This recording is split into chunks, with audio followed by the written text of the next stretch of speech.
The transmission came on a Tuesday morning, which felt almost rude because it was so normal. Dr. Sarah Chin stood on the observation deck of the International Space Communication Center in Geneva and watched the decoded message scroll across the holographic screen. The coffee in her hand had gotten cold. Artistic value, very low. Cultural sophistication, basic. Suggestion, watch from a distance. It had taken the Galactic Council 6 months to put together their report on humanity's cultural portfolio. The Sistine Chapel's ceiling captured in three-dimensional light scans, Beethoven's symphonies turned into universal mathematical harmonies, the complete works of Shakespeare translated into the Council's own language, Van Gogh's Starry Night shone with molecular precision, and 10,000 years of human creativity compressed into what we thought was an unbreakable case for our intelligence. In 17 words, the Council had said no to everything. Sarah's hands shook as she sent the message to the UN Cultural Committee. The news got out in a matter of hours. The world knew in a matter of days. People who painted with quantum strings and wrote symphonies in gravitational waves thought that everything humans had ever made was primitive. This included everything we had put our hearts and souls into over the years. Most people couldn't understand the alien aesthetic.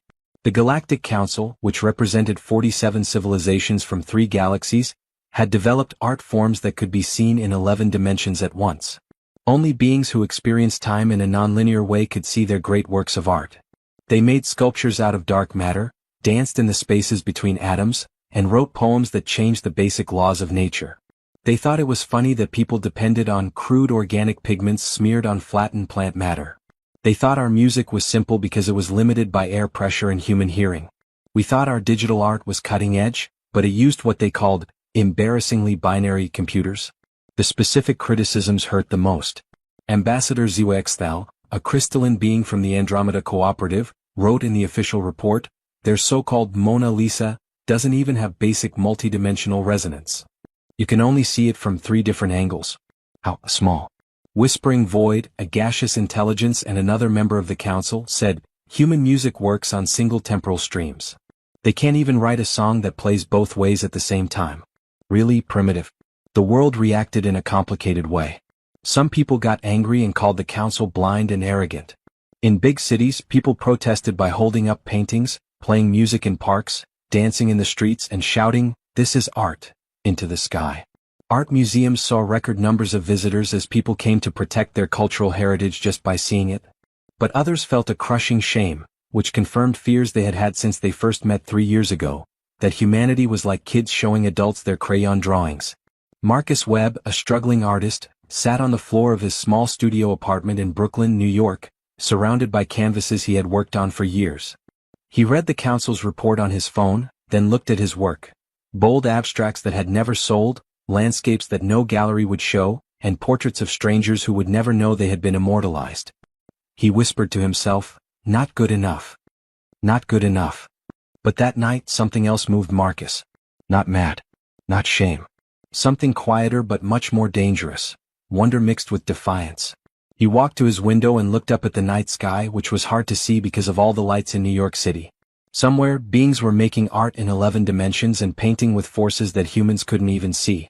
They had looked at everything that people had ever made and found it lacking. Marcus wondered what they would think was good enough. People all over the world were thinking the same thing.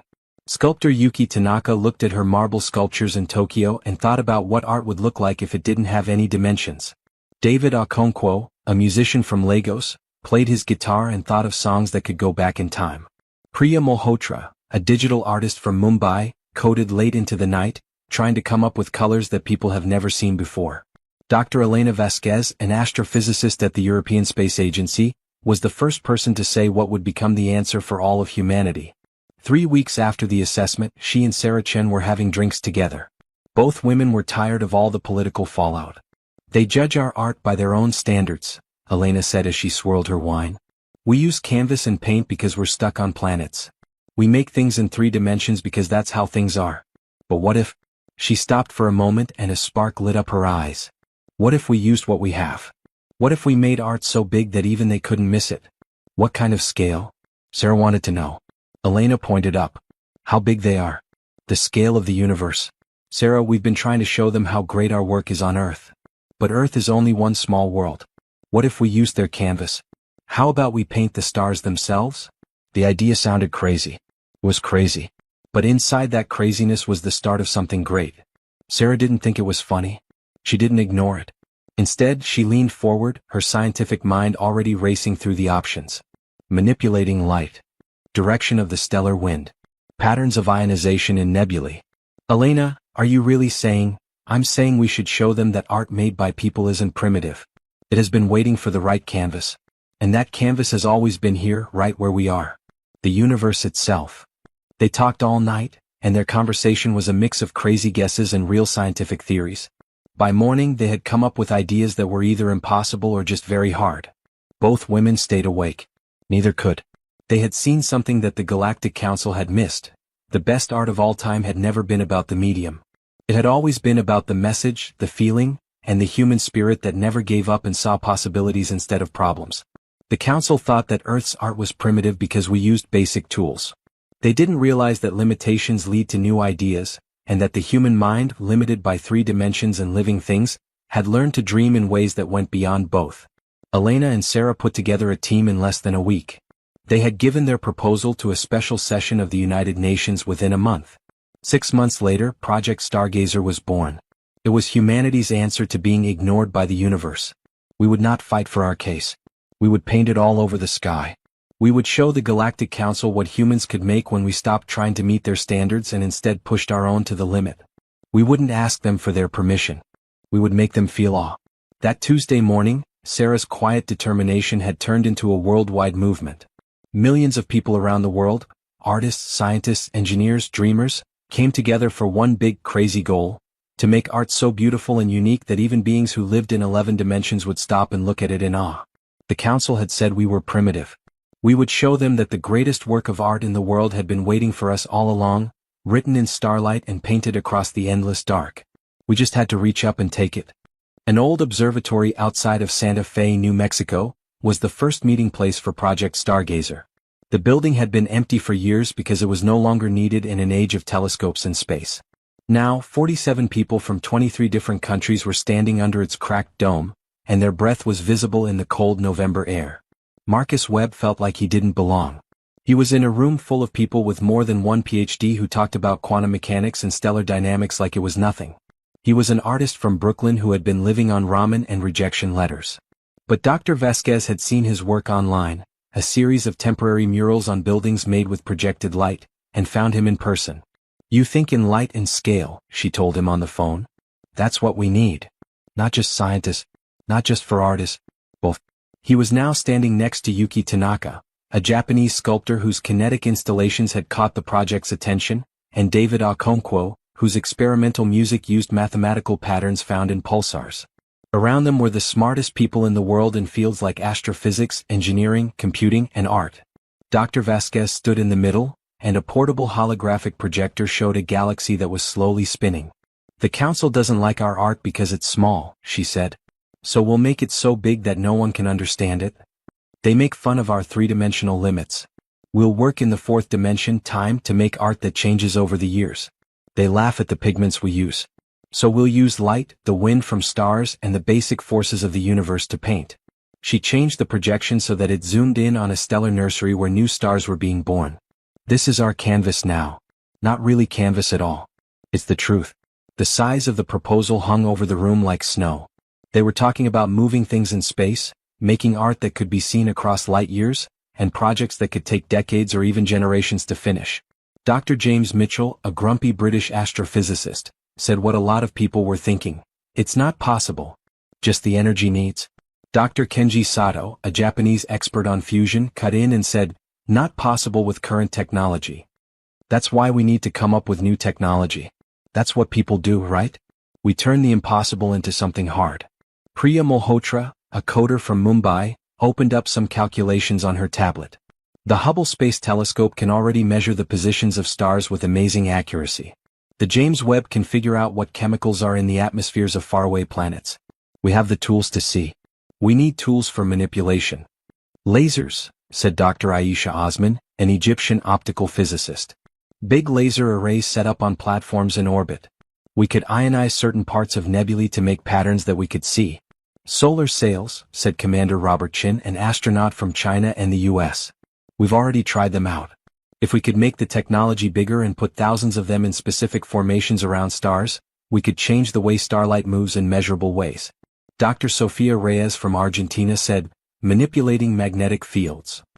Magnetic fields cause some stellar events. If we could make strong enough fields from the right places. The ideas came faster and faster, building on each other until the impossible became the unlikely, then the maybe we could. Marcus listened as his artist's mind turned their technical language into pictures. He suddenly understood how gravitational lensing could focus light from a dying star into a beam of pure color that stretched across parsecs. How the dust clouds in a nebula could be spread out in ways that, from the right angle, would create pictures that changed over hundreds of years as the dust slowly moved. I have an idea, he said in a low voice. The room became quiet. The well-known physicist turned to face the unknown artist. Marcus stood up and walked over to the projector, his hands shaking a little. He had never talked to a group like this before. But he had always seen the world in a different way, finding beauty in unexpected places and imagining what could be instead of accepting what was. He said, "You're all thinking of the art as something we put in space. But what if we use what's already there? What if we improve instead of make?" He changed the hologram to show the Helix Nebula, a planetary nebula about 700 light-years from Earth. "This looks like an eye already. What if we used your laser ionization and magnetic field manipulation to make things more detailed? Make it look more like an eye. Make it feel something. It would take years for our changes to spread through the nebula, but in the end they would make an eye in space that looks like it's watching the galaxy." There was a lot of talking in the room. Some people said no because it was too ambitious, too hard, and the energy needs were too high. But some people saw it right away. The idea was brilliant and daring. Don't fight against the cosmic scale, work with it. Don't see time as a problem, see it as a tool. Yuki Tanaka stood next to Marcus with bright eyes. She breathed, a sculpture that takes decades to finish. A show that lasts for generations. It's the best art project for the long term. Dr. Vasquez smiled. This is the kind of thinking we need right now. We don't want space to look like Earth. We want to make art that can only be made in space. Over the next few months, Project Stargazer went from being a crazy idea to a real engineering problem. There were a lot of technical problems, but people had been improving space technology for more than 100 years. We would now use it to make things instead of exploring or getting resources from it. The first big step forward came from an unexpected place: the entertainment industry. Hollywood special effects companies had made advanced light projection systems for big concerts and shows. A group from Industrial Light and Magic, working with NASA engineers, suggested changing their technology so that it could be used in space.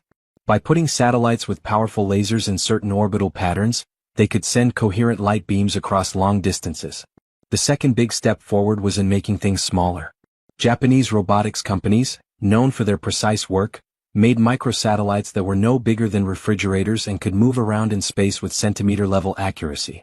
Each one of these could be a pixel in a huge cosmic display, and thousands of them could work together. An artist made the third big breakthrough.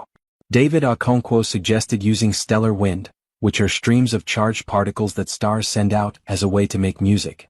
Humans could change the stellar wind by putting magnetic field generators around certain stars. These changes could be heard and turned into sound.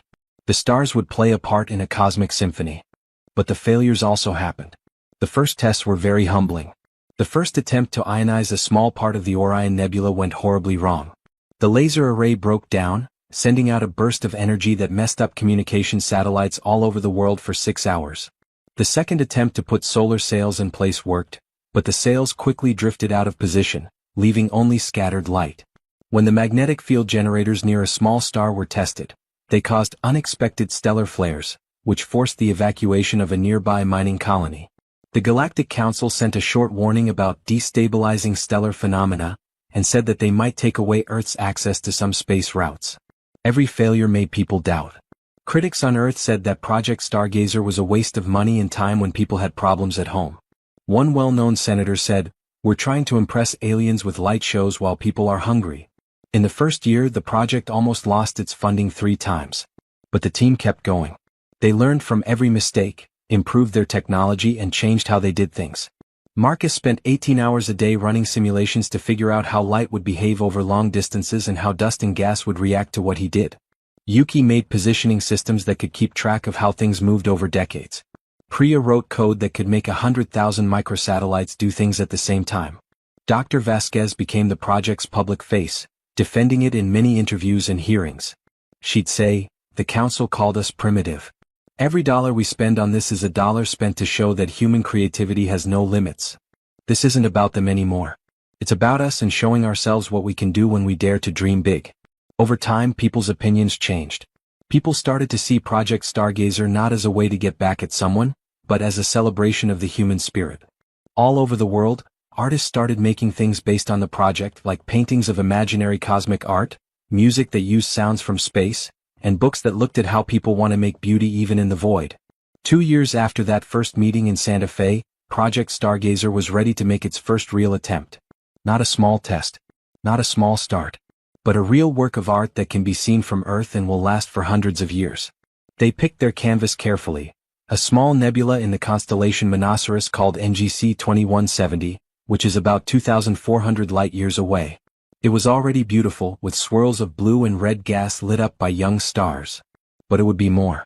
Marcus had made the piece himself, working with hundreds of other people to make the vision better. They would make the nebula's natural colors stand out more, use ionization to add structure and flow, and put satellites in places where they would make light points of interest. The end result would look like a huge brushstroke that stretched for light-years across the universe on purpose, like an artist would. It would take 3 years to put into action. The effect would last for thousands of years and change slowly as the nebula grew and changed. It would be art that lasted longer than civilizations and saw species come and go. Sarah Chin stood in the control center with Elena Vasquez, Marcus Webb, and 300 other people who had given their lives to this impossible dream on the day they turned on the first wave of satellites and fired the first precision lasers. "We're really doing this," Sarah said softly. Elena held her hand tightly. "We're painting the stars." The first rays of light left Earth's orbital platforms and started their 2,400-year journey to NGC 2170. The positioning systems on the microsatellites turned on. The generators that made the magnetic field turned on. People had picked up their brushes. Now we would paint. 3 years into Project Stargazer, the first great work of art in space was starting to come together. Only very powerful telescopes on Earth could see NGC 2170, which was changing. The ionization lasers had traveled 2,400 years to get to the nebula, and now they were rearranging its gas clouds according to the carefully planned design. But people weren't looking through telescopes anymore. We had made something better. Everyone called the Celestial Observatory Network CON. It had 847 deep space probes spread out across local space, each with advanced imaging systems. They could all see cosmic events from different angles at the same time, and then they could put those views together to make models that could be seen. For the first time ever, people could see three-dimensional versions of art that was really in three-dimensional space. Marcus Webb stood in the main viewing theater at Stargazer Command in Geneva, where holographic displays showed NGC 2170 from 17 different angles. After 3 years of careful manipulation, the nebula was no longer just pretty, it was clearly and purposefully artistic. The gas flows had been shaped into long, sweeping curves that made it look like movement had stopped. The blue areas had been made to glow more brightly, which made them stand out from the darker reds. And most impressively, the young stars in the nebula had been closely watched, and their light had been redirected through precisely placed reflective satellites to make focal points, areas where light gathered, drawing the eye and giving the impression of depth. "It looks like a brush stroke," Yuki Tanaka said, standing next to him. "A stroke of paint caught in the middle of a sweep. Oh my God, Marcus. You did it?" But Marcus was looking at a different screen, one that showed a much bigger project, the Helix Nebula, which he called his cosmic eye. 2 years ago work began, but it was moving very slowly. The helix was huge, about 2.5 light-years across, and it was harder to understand than NGC 2170. It took coordination of more than 50,000 satellites and dozens of laser installations on moons and asteroids near the nebula to move it. Dr. Kenji Sato said from his station, "The iris is forming. The magnetic field generators are working well to compress the structure of the inner ring. If we keep going at this rate, we'll have an eye shape that looks like an eye in 4 years. It will take another 10 years to get the look of wonder you wanted." 10 years. Marcus tried to understand how to make one piece of art that would take 10 years to finish. But that was art from the universe. It wasn't a good thing to be patient, it was a must. Project Stargazer had grown a lot bigger than those first ideas. 17 big projects were going on in human space, and each one was trying to do something that had never been done before. Dr. Aisha Osman's team was working on the Pillars of Creation 2.0, in the Carina Nebula, which is 7,500 light-years from Earth. The name was a deliberate reference to one of the Hubble telescope's most famous pictures. But this version was better because careful ionization gave the tall columns of gas and dust more structure and color. The pillars looked like they were reaching up with purpose, like hands reaching up to heaven. Commander Robert Chin oversaw the placement of 30,000 solar sails in a pattern that would redirect light from both stars around the binary star system of Albireo, which is 380 light-years away. The result, which could be seen from Earth in 380 years, would be a double helix of gold and blue light spiraling through space. This would be a tribute to human DNA and a sign of two different civilizations, humans and whatever aliens eventually saw it, coming together. David Okonkwo's musical projects had grown into something really special. His team used 37 stars in a space area that was 50 light-years wide to make the first cosmic symphony. They had turned the stars into instruments by changing the winds that blew between them with magnetic fields that were perfectly placed. The music was made up of changes in charged particles that could be picked up and turned into sound. The symphony would last for more than 200 years, with its movements timed to the natural changes in the stars. The first movement, which could already be heard, was a slow, haunting melody made from the wind of a red giant. The last movement, 200 years from now, would reach its peak when the same star went supernova, marking the end of its life. David said in an interview, "It's morbid, but it's also beautiful. The star was going to die no matter what. Now that it is dead, it becomes art and meaning. Music that honors the lives of stars." Priya Malhotra had created a new type of cosmic art on Earth that combined physical and digital elements. It was called the Stellar Archive. Millions of microsatellites were spread out across space and acted as nodes in a huge network. Each one held petabytes of human cultural information like art, music, literature, and scientific discoveries, stored in quantum systems that are meant to last for millions of years. But the archive wasn't just a place to keep things. The satellites were put in carefully planned patterns that, when seen from certain places in space, made recognizable symbols and images. From one angle, the satellite network looked like a huge tree with branches that spread out into space. When I looked at it from a different angle, the pattern turned into pages of text full of poems from all over the world. From a third point of view, it turned into a map of the Earth. Priya told a reporter who came to see them, "We're making art that works as a time capsule. Something that will last longer than people and tell whoever finds it that we were here, we made beauty, and we were more than our biology and our limits." The collaboration around the world had become something special. A small group in Santa Fe grew into a movement that included millions of people. Students in Beijing who study art worked on designs for future projects. Engineers in Sao Paulo worked on improving satellite positioning systems. Astronomers in Johannesburg found possible cosmic canvases, or areas of space that could be improved or changed. The money came from places that weren't expected. Private space companies gave money and other resources because they saw the public relations value. Rich people gave billions of dollars because they were inspired by how bold it was. Governments gave more money to Project Stargazer because they saw how it was bringing people together and making them proud. Even the entertainment industry got involved. A number of big movies and documentaries helped make the project more well-known. But the most moving things came from regular people. People could buy a pixel in the cosmic artwork through a grassroots campaign called Paint My Star. People from all over the world gave what they could, from a few dollars to thousands. Each person got a certificate with the exact coordinates of their satellite and the name of the artwork it was part of. A woman in Norway who was older than her husband paid for a satellite in the Helix Nebula project in his memory. A group of Kenyan schoolchildren put their allowances together to pay for satellites in the Carina project. A young couple in Argentina couldn't afford a traditional wedding, so they asked guests to sponsor satellites instead of giving gifts. They said that their love would literally be written in the stars. The Galactic Council stood by and watched. They hadn't said anything about the projects of humans, but their monitoring posts could definitely see every laser shot, every magnetic field created, and every stellar wind modulated. Did they like it? Are you amused? Are you worried? People didn't know and they didn't care more and more. This was no longer about them. It was all about us. But the problems kept coming. In the fourth year of Project Stargazer, the Helix Nebula project almost fell apart. A small asteroid that had not been tracked before hit a group of satellites in the inner ring zone. The impact caused a cascade failure, with satellites crashing into each other and spreading debris that could have ruined years of careful positioning. Marcus watched from Geneva as the disaster happened in slow motion. The pictures were 700 years old, showing things that happened in the 14th century. More than 3,000 satellites were lost. In seconds, months of work were gone. That night, he ended up in his office late, looking at the simulations of what the helix was supposed to become. The cosmic eye that was supposed to look at the galaxy with awe. The design was ruined because there was a big hole in the inner ring.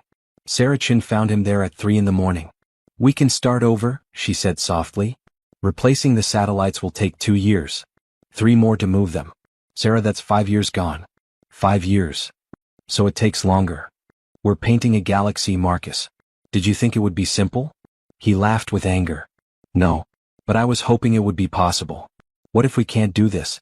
What if the universe is just too big, too messy, too—" "Stop." Sarah's voice was strong. "I realized something while watching this project. For billions of years, the universe has been making art. Star clusters, galaxies, and nebulae are all beautiful, complicated, and random. It's not that our art is bigger or prettier that makes it special. The fact that it's planned. We made it anyway even though it was hard, even though we were told it was impossible. That desire, that will, those are the real art." For a long time Marcus was quiet. "Then we changed the design. We work with the gap in the ring instead of against it. It should look like the eye is half closed, like it's winking. Will be fun." The council said we were primitive. "Let's show them we can laugh about it." Sarah smiled. "Now you're thinking like an artist again." The revision took 6 months to plan, but it turned out even better than the first design. The partially closed eye gave the whole piece a personality, as if there was an intelligent being behind those cosmic lids, something that was both old and naughty. By year 5 of Project Stargazer, the first projects were big enough that you could see them from Earth without any help. Anyone with a good telescope could see NGC 2170 change in real time. There was no denying the brushstroke effect. It looked less like a random nebula and more like something that had been painted on purpose. There were a lot of pictures on social media. #cosmic art became popular all over the world. People held viewing parties, where they got together in fields and on rooftops to point telescopes at the new works of art that were being made by people. Artists on Earth started making works based on the originals from space. This created a strange feedback loop where space art inspired Earth art, which in turn inspired new space art. And finally, 5 years after people started painting the universe, the Galactic Council spoke up. A short but important message came to Stargazer Command: "We are observing your projects with interest." Interest. Not making fun of. Not dismissal. Interest was a beginning. This time, Marcus stood under the stars in the New Mexico desert, where Stargazer was born. The sky was beautifully dark here and you could see the Milky Way in all its glory. NGC 2170, which is 2,400 light-years away, shone with even more beauty. The Helix Nebula was slowly turning into an eye 700 light-years away.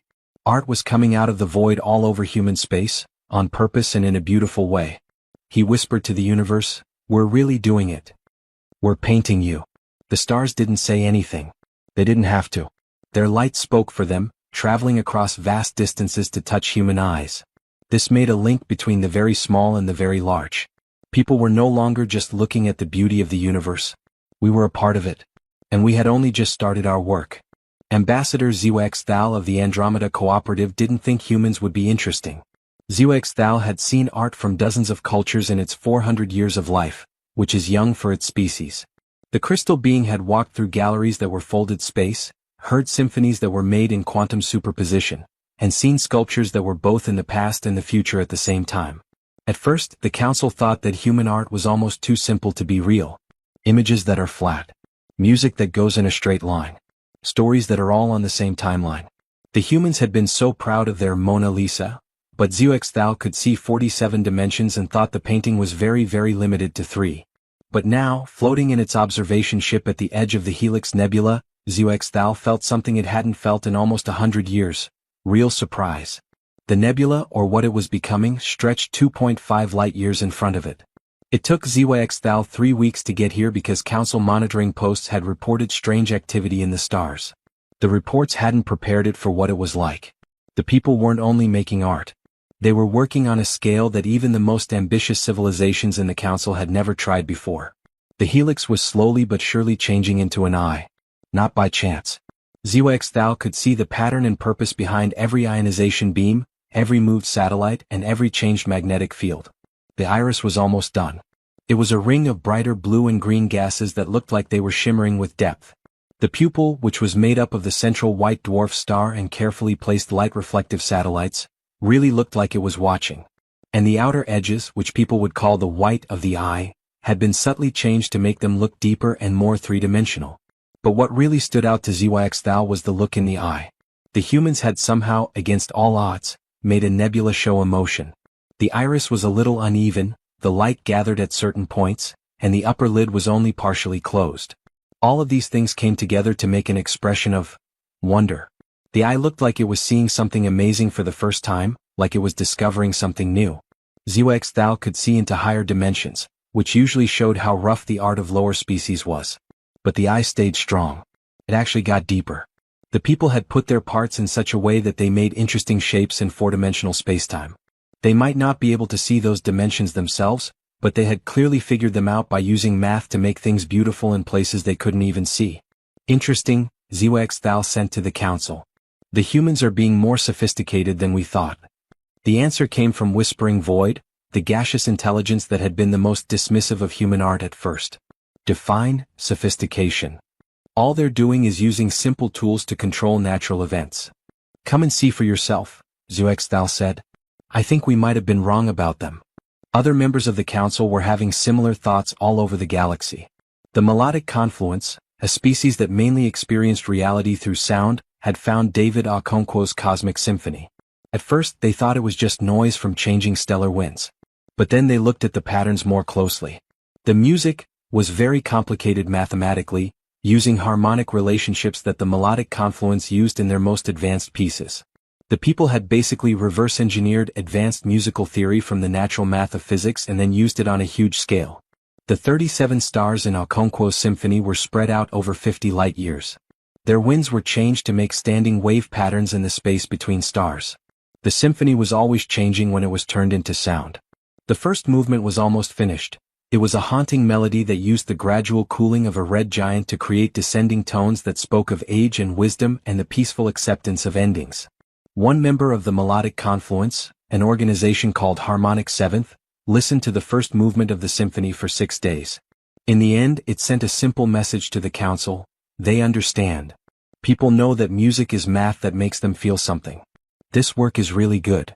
The news spread quickly through the council. Species that had previously ignored human art without much thought started sending people to watch human projects. What they found went against what they thought. The Kalnorii, a race that thought in pictures instead of words, studied the improved pillars of creation in the Carina Nebula.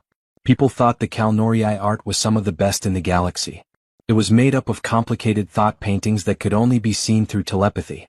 They thought human art was very simple and funny. But the pillars made them stop. The size was one thing. All species could appreciate how big it was. But there was something else, something about how the pillars were shaped on purpose and how they seemed to reach up with a deliberate desire. The people had taken random gas columns and made them want to live, made them hopeful. Silent Dream, a Kalnorii artist, spent weeks looking at the pillars from different angles.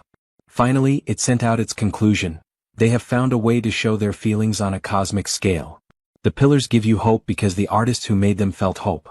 This isn't a complicated technique, it's just pure raw emotion that has been made visible. It is honest. Refreshingly, almost painfully honest. The eldest spheres, which had been part of the council for more than 1,000,000 years, may have made the biggest change. The spheres didn't make art themselves. They had long since gotten past those biological needs. They saw art as mathematical constructs, patterns that were interesting to study but not very important. One of the spheres, Calculation 7743, was in charge of keeping an eye on Priya Malhotra's stellar archive. It expected to store data in a simple way, maybe in a nice way. It found something that made its old algorithms go crazy. The archive served a purpose by storing human culture and was also artistic because the satellite positions made pictures.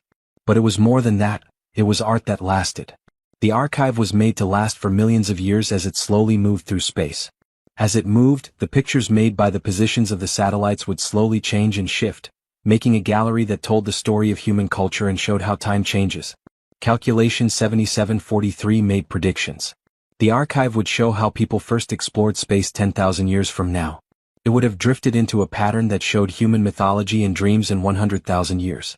If the satellites lasted for 1,000,000 years, the pattern would eventually turn into a final message. A simple sentence in math that any civilization could understand: we were here. We made things beautiful. Don't forget us. Calculation 7743 felt something like emotion for the first time in 50,000 years. It realized that these temporary biological beings had made something that would last longer than their whole species. There was something sad about that, something that even an old machine could understand. The human art projects have unexpected depth, Calculation 7743 said. Not technical sophistication, but philosophical sophistication.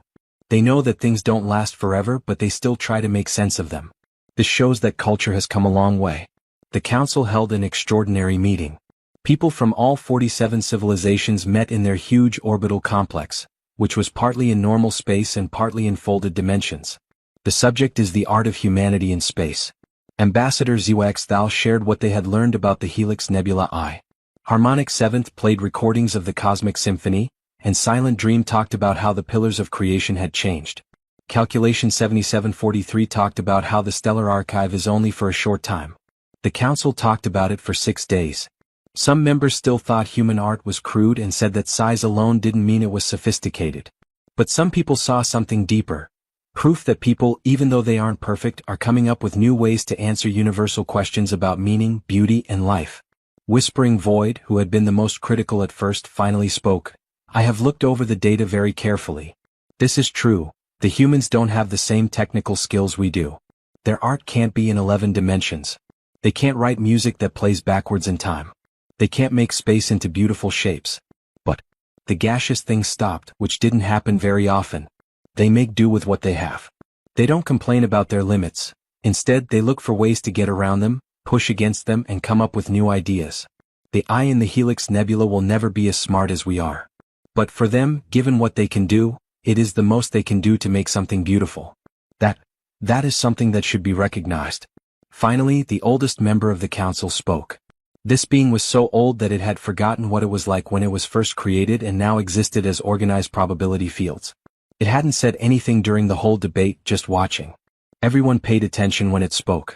I remember when the Kalnorii first learned how to do telepathic art. We thought it was rough compared to our probability paintings. I remember when the melodic confluence first wrote symphonies for stellar winds. We thought they were easy compared to our quantum harmonies.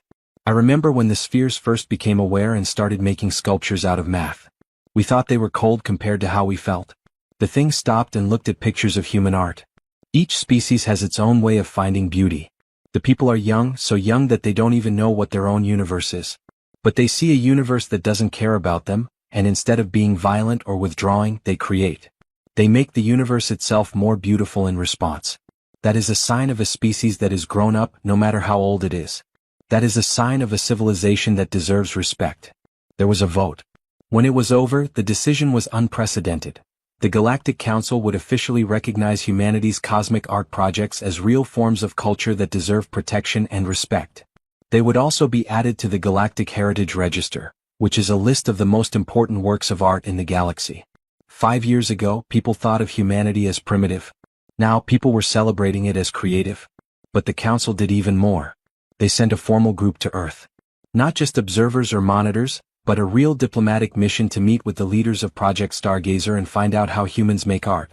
When the news got to Earth, people all over the world celebrated. Not because we had won a contest, but because people had seen us. Truly seen. People had seen and appreciated all of our art, creativity, and the unbreakable human spirit that looked at cosmic rejection and responded with cosmic beauty. Marcus Webb, who was watching the Council's announcement from Stargazer Command, had tears in his eyes.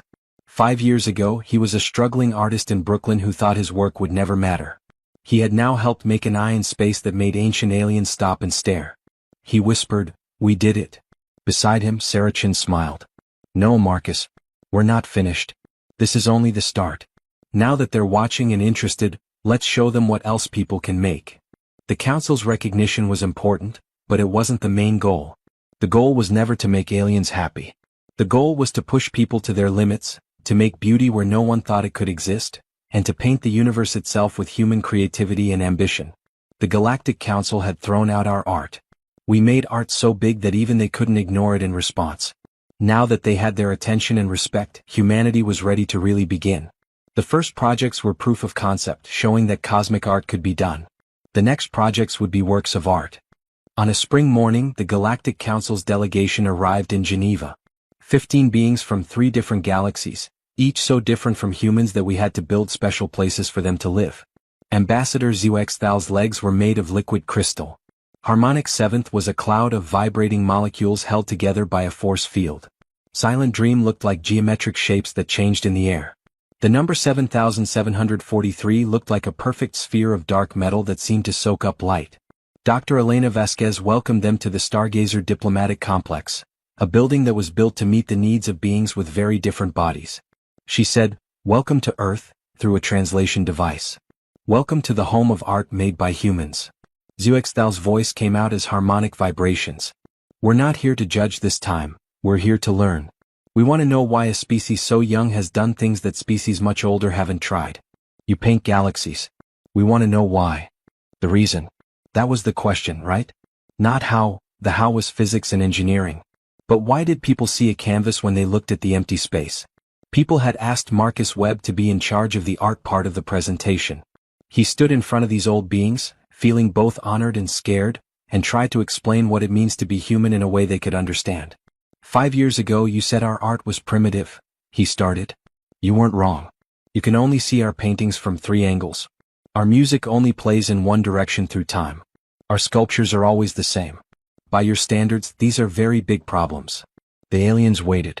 Marcus went on. "But here's what you didn't know about humans. We've always worked with limits. We evolved on a single planet, so we learned to see beauty in small spaces. In the curve of a leaf, the way stones are arranged in a river, and the way light plays through morning fog. Our lives are so short that we learn to make meaning quickly. A song can make us cry in 3 minutes, a painting can change how we see the world in seconds, and a poem can capture the whole human experience in 14 lines."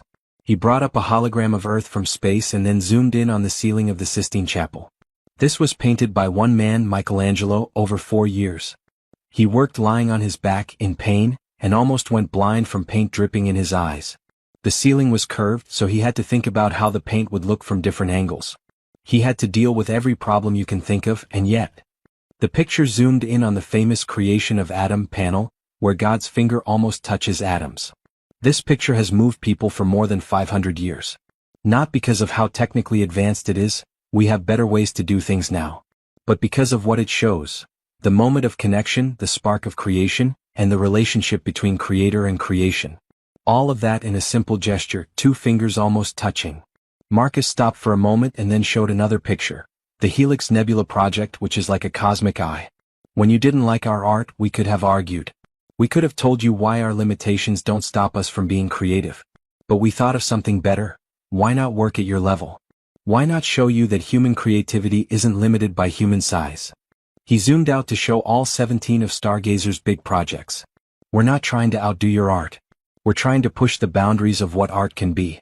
You create in 11 dimensions, which is amazing. We create across 2,400 light years, which is also amazing. Both ways of doing things are valid. Why make art that will outlive your species? You won't ever see it finished. The Cosmic Symphony won't be done for 200 years, and the Stellar Archive is meant to last millions of years. This seems inefficient, Calculation 7743 said in a clear mathematical voice. David Okonkwo came forward. That's exactly why we do it. Because we're temporary, we value permanence. Because our individual lives are short, we create things that connect us across time. My great-great-great-grandchildren might hear the final movement of my symphony. People I'll never meet who don't even exist yet will complete my work. That's not inefficient, that's immortality. The geometric patterns in Silent Dream changed quickly, which is what aliens feel when they're excited. You don't make things for yourselves, you make things for the future. This is something we don't have a word for. Our art exists for those who experience it now. The idea of making things for people who don't exist yet. The patterns changed again, showing something like awe. The delegation spent 3 weeks on Earth, going to art museums, concert halls, galleries, and Stargazer Command. They wanted to know what made people creative and what led to cosmic art.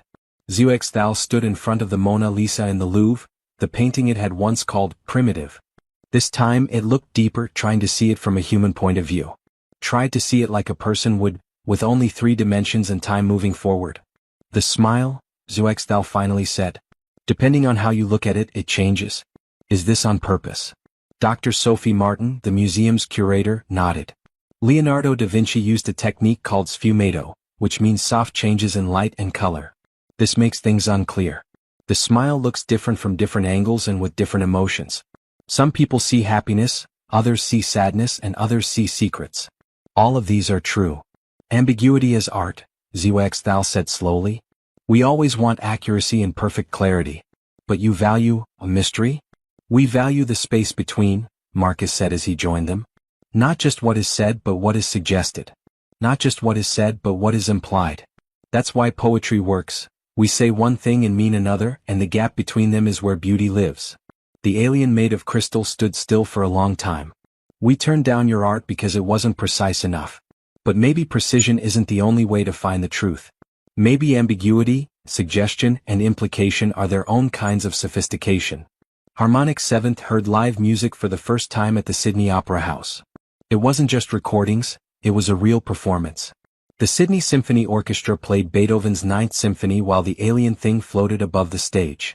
Its molecules vibrated in response to the sound waves. Harmonic Seventh stayed quiet for a few minutes after the last chorus of Ode to Joy. Finally, I've heard millions of musical pieces from thousands of species.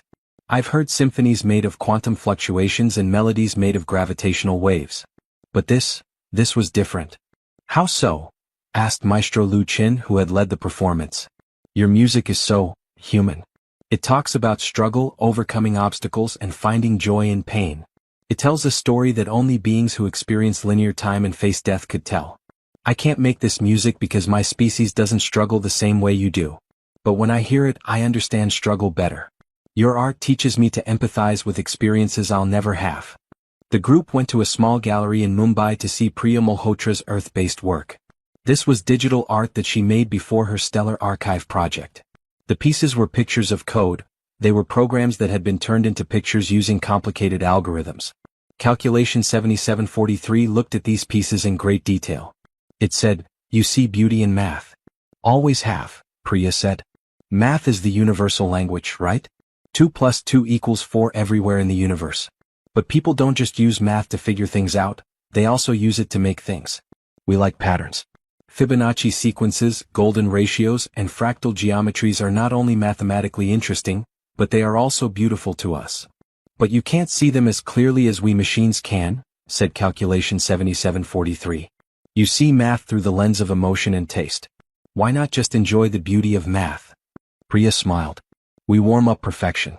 We take your perfect math and make it human. That's what art is, taking the perfect and making it imperfect in interesting ways. This was processed by the old machine intelligence. Imperfection as a feature, not a flaw. This goes against everything I've been programmed to believe. But I see that the power of human art comes from its flaws, its emotional content, and its humanness. How strange." But the most important part was when the group went to the New Mexico desert, where Project Stargazer began. They stood under the dark sky and looked up at stars that could be seen without any technology. Whispering Void, the gaseous intelligence that had been most critical of human art, grew to fill a large volume of air. Its molecules tasted the air on Earth and felt the weak radiation from stars billions of miles away. It said, "You see these stars every night. Even before you had the technology to reach them, you looked up and wondered. You longed for them. This longing is what drives your art, isn't it?" Sarah Chin, who had just joined the group, nodded. "People have always looked at the sky and felt small and inspired. We're tiny compared to the cosmos, but we're part of it. The same atoms that make stars make us. We're not separate from the universe, we're the universe experiencing itself. Our art is us trying to make sense of that, trying to add our voice to the cosmic conversation." Whispering Void shrank, and its molecules came together in what could have been thought. "When we first saw your art, we judged it by our own standards. We didn't ask what it meant to you. We didn't think about how different limitations create different aesthetics. I'm sorry. That was narrow-minded." It was the first time in council history that a member had said sorry to a younger species for not respecting their culture. Marcus looked up at the stars, which were like cosmic canvases where people had painted their hopes and dreams. "You don't need to say you're sorry. You actually gave us a gift. When you called us primitive, you challenged us. You made us ask ourselves, what can we make that even ancient civilizations might like?" That question led to all of this. He pointed to the sky. "Thanks for your dismissal. It made us want to paint a galaxy." The delegation met with all of the Stargazer leadership on their last day on Earth. The council's voice was Ambassador Reptile. We learned why people make cosmic art. But more importantly, we learned to be humble. You showed us that age doesn't equal wisdom, that technical skill doesn't equal artistic depth, and that limitations can be sources of creativity instead of just things to get over. The crystal-like being looked like it was full of emotion. The Galactic Council would like to suggest a partnership. We have technologies that you don't have, and you have ideas that we've lost. Together, we might be able to make art that neither of us could make on our own. Would people be interested in such a partnership? Everyone in the room stopped talking. Elena Vasquez looked at her team. They were scientists, engineers, and artists from all over the world who were all working toward the same goal. She saw hope and excitement in their eyes, but she also saw something else. They knew that this moment would change everything. Yes, she said in a simple way. Yes, we would be honored. The number 7743 was moved forward. I want to suggest the first group project. The Stellar Archive was meant to last millions of years and tell the story of humanity. But why stop there? Why not make it bigger and include all Council civilizations? Create a galactic archive, a group artwork that preserves and celebrates all our cultures, arranged in ways that make them look beautiful while also storing information. Priya's eyes got big. That's amazing. Just the math alone.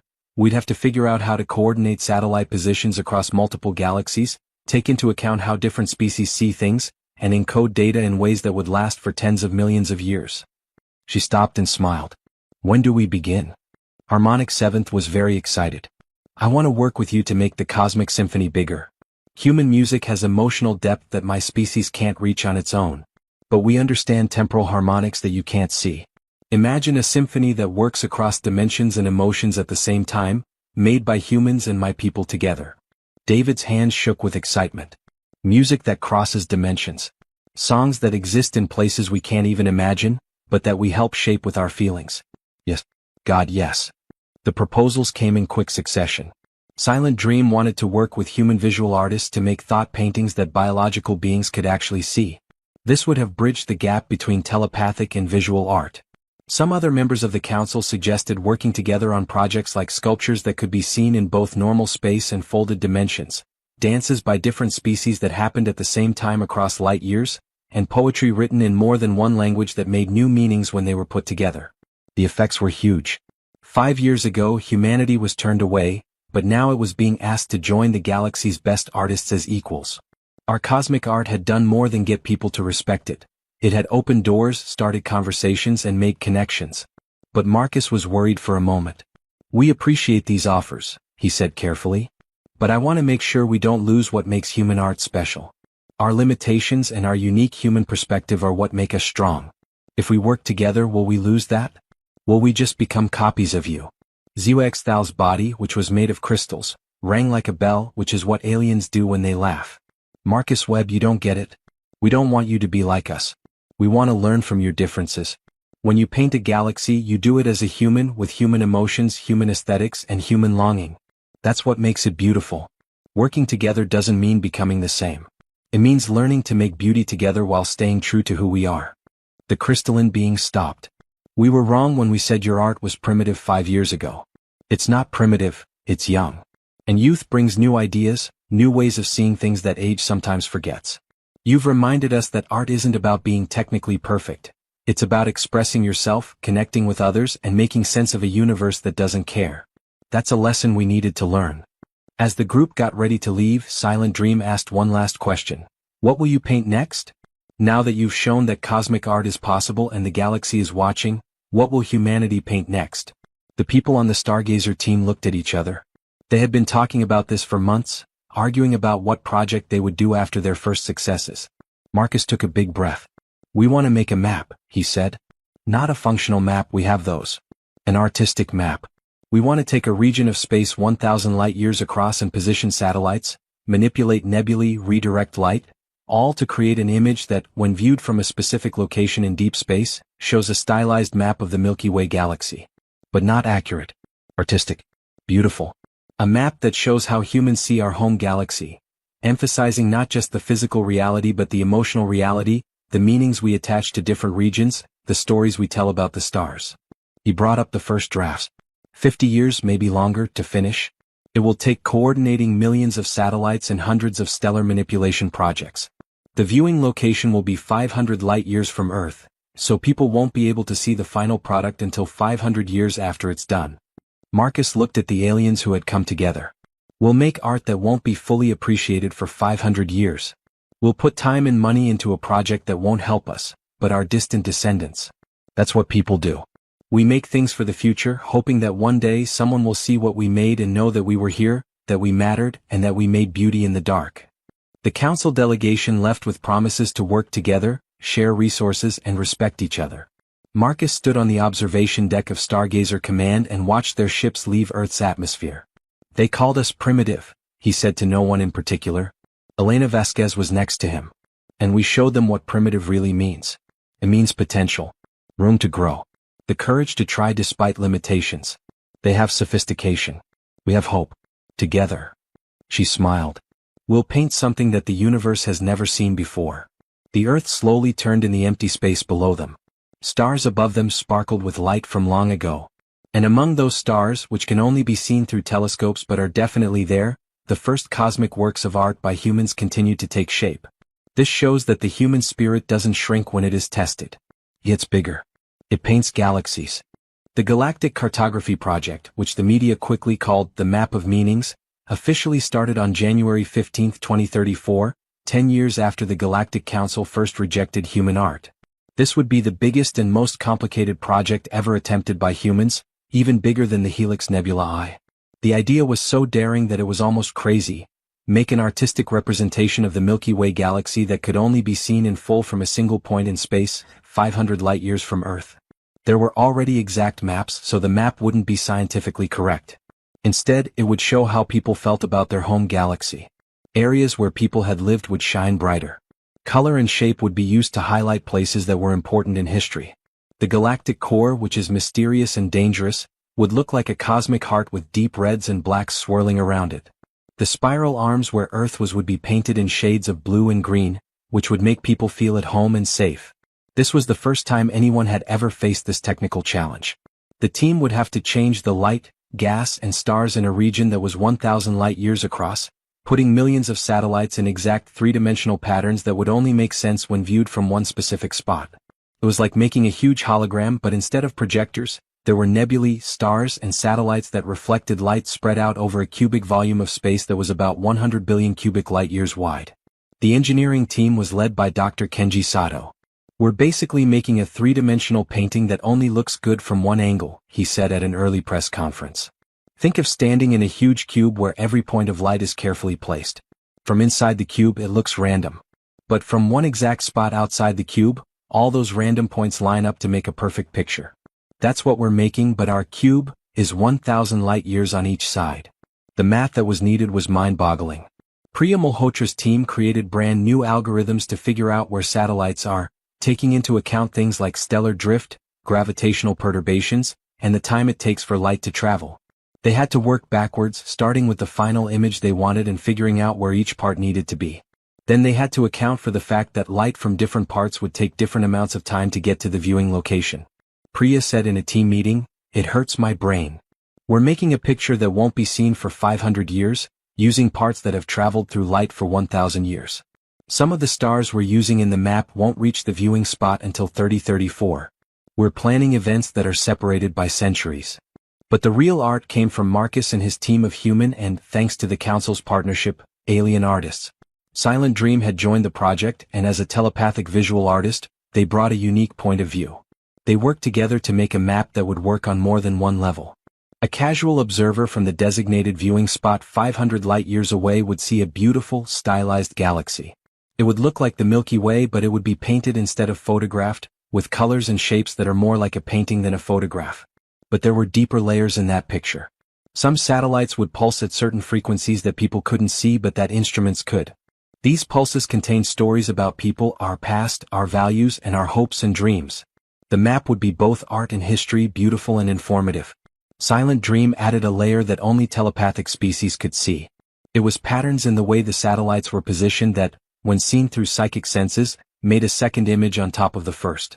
Telepaths would see humanity's collective consciousness mapped onto space, with our hopes glowing bright, our fears cast in shadow, and our dreams reaching out like streams of light. Two civilizations, one piece of art, Silent Dream said through its translation field. This is unprecedented.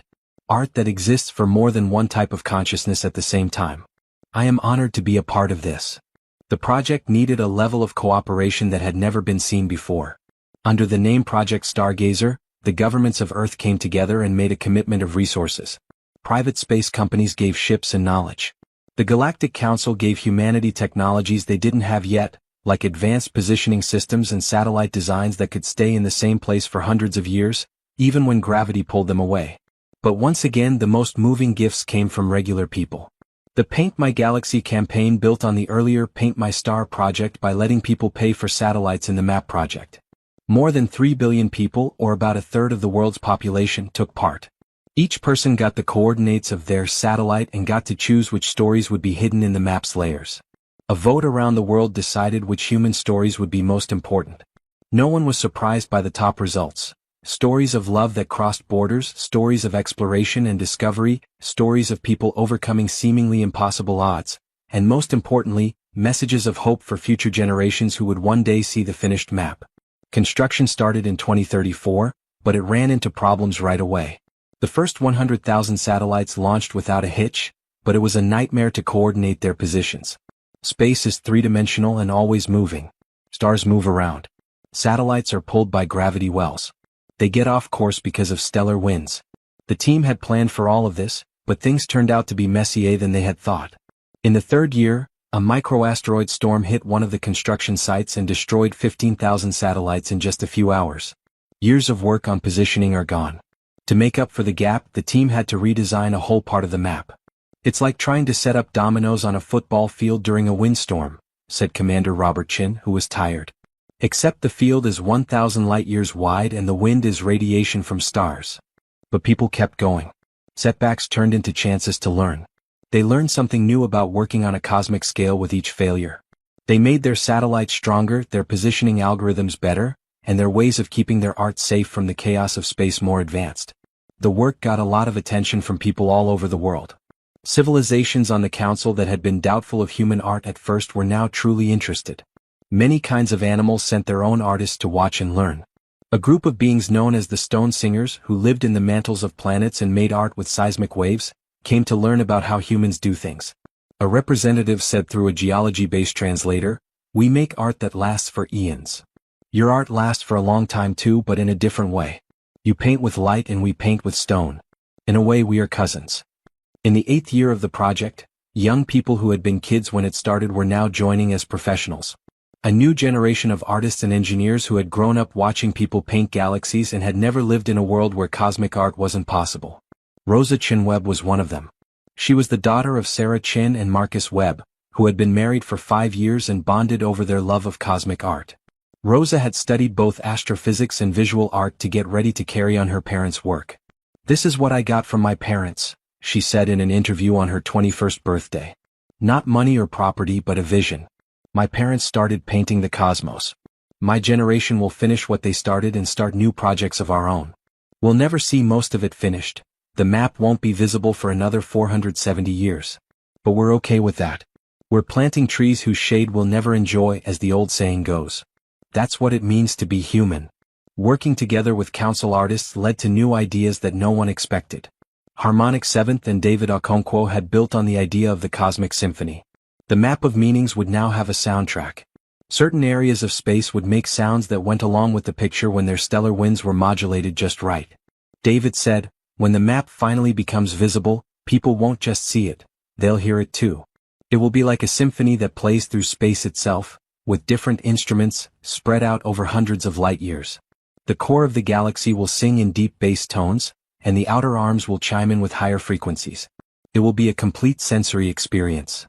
Calculation 7743, the ancient machine intelligence, came up with its own idea. The map would have mathematical harmonies built into the positions of the elements. Species that perceived reality primarily through mathematics would discern patterns that constituted what they regarded as music, ideal ratios, graceful sequences, and geometric relationships that elicited what machines recognized as beauty. Art for every type of consciousness, Calculation 7743 said. Biological beings will see visual beauty. Telepaths will see emotional beauty. Machines will see mathematical beauty. All of this will happen in the same physical space. This is the future of galactic art, art that everyone can enjoy. After 20 years, the map was 40% done. There were 2 million satellites in place. 15 big nebulae had been charged with certain colors. Many stars had satellites that could change the direction of light. The team could see rough previews of what the map would look like from the viewing spot using synthesized multi-angle observations from Earth. Took my breath away. The Milky Way with brighter colors looked like a cosmic painting by a god. The spiral arms spread out in blue and green, with gold dots where important human colonies would one day be. The core of the galaxy glowed red and orange, which was scary but also beautiful. And throughout, subtle patterns hinted at meaning, streams of light connecting different areas, hinting at the connections between different parts of human space. But Marcus, who was in his 50s and had gray hair, wasn't happy. He looked at the previews and said, "It's beautiful. But it's not alive yet. It needs heart and emotion." He suggested a controversial addition, the tears.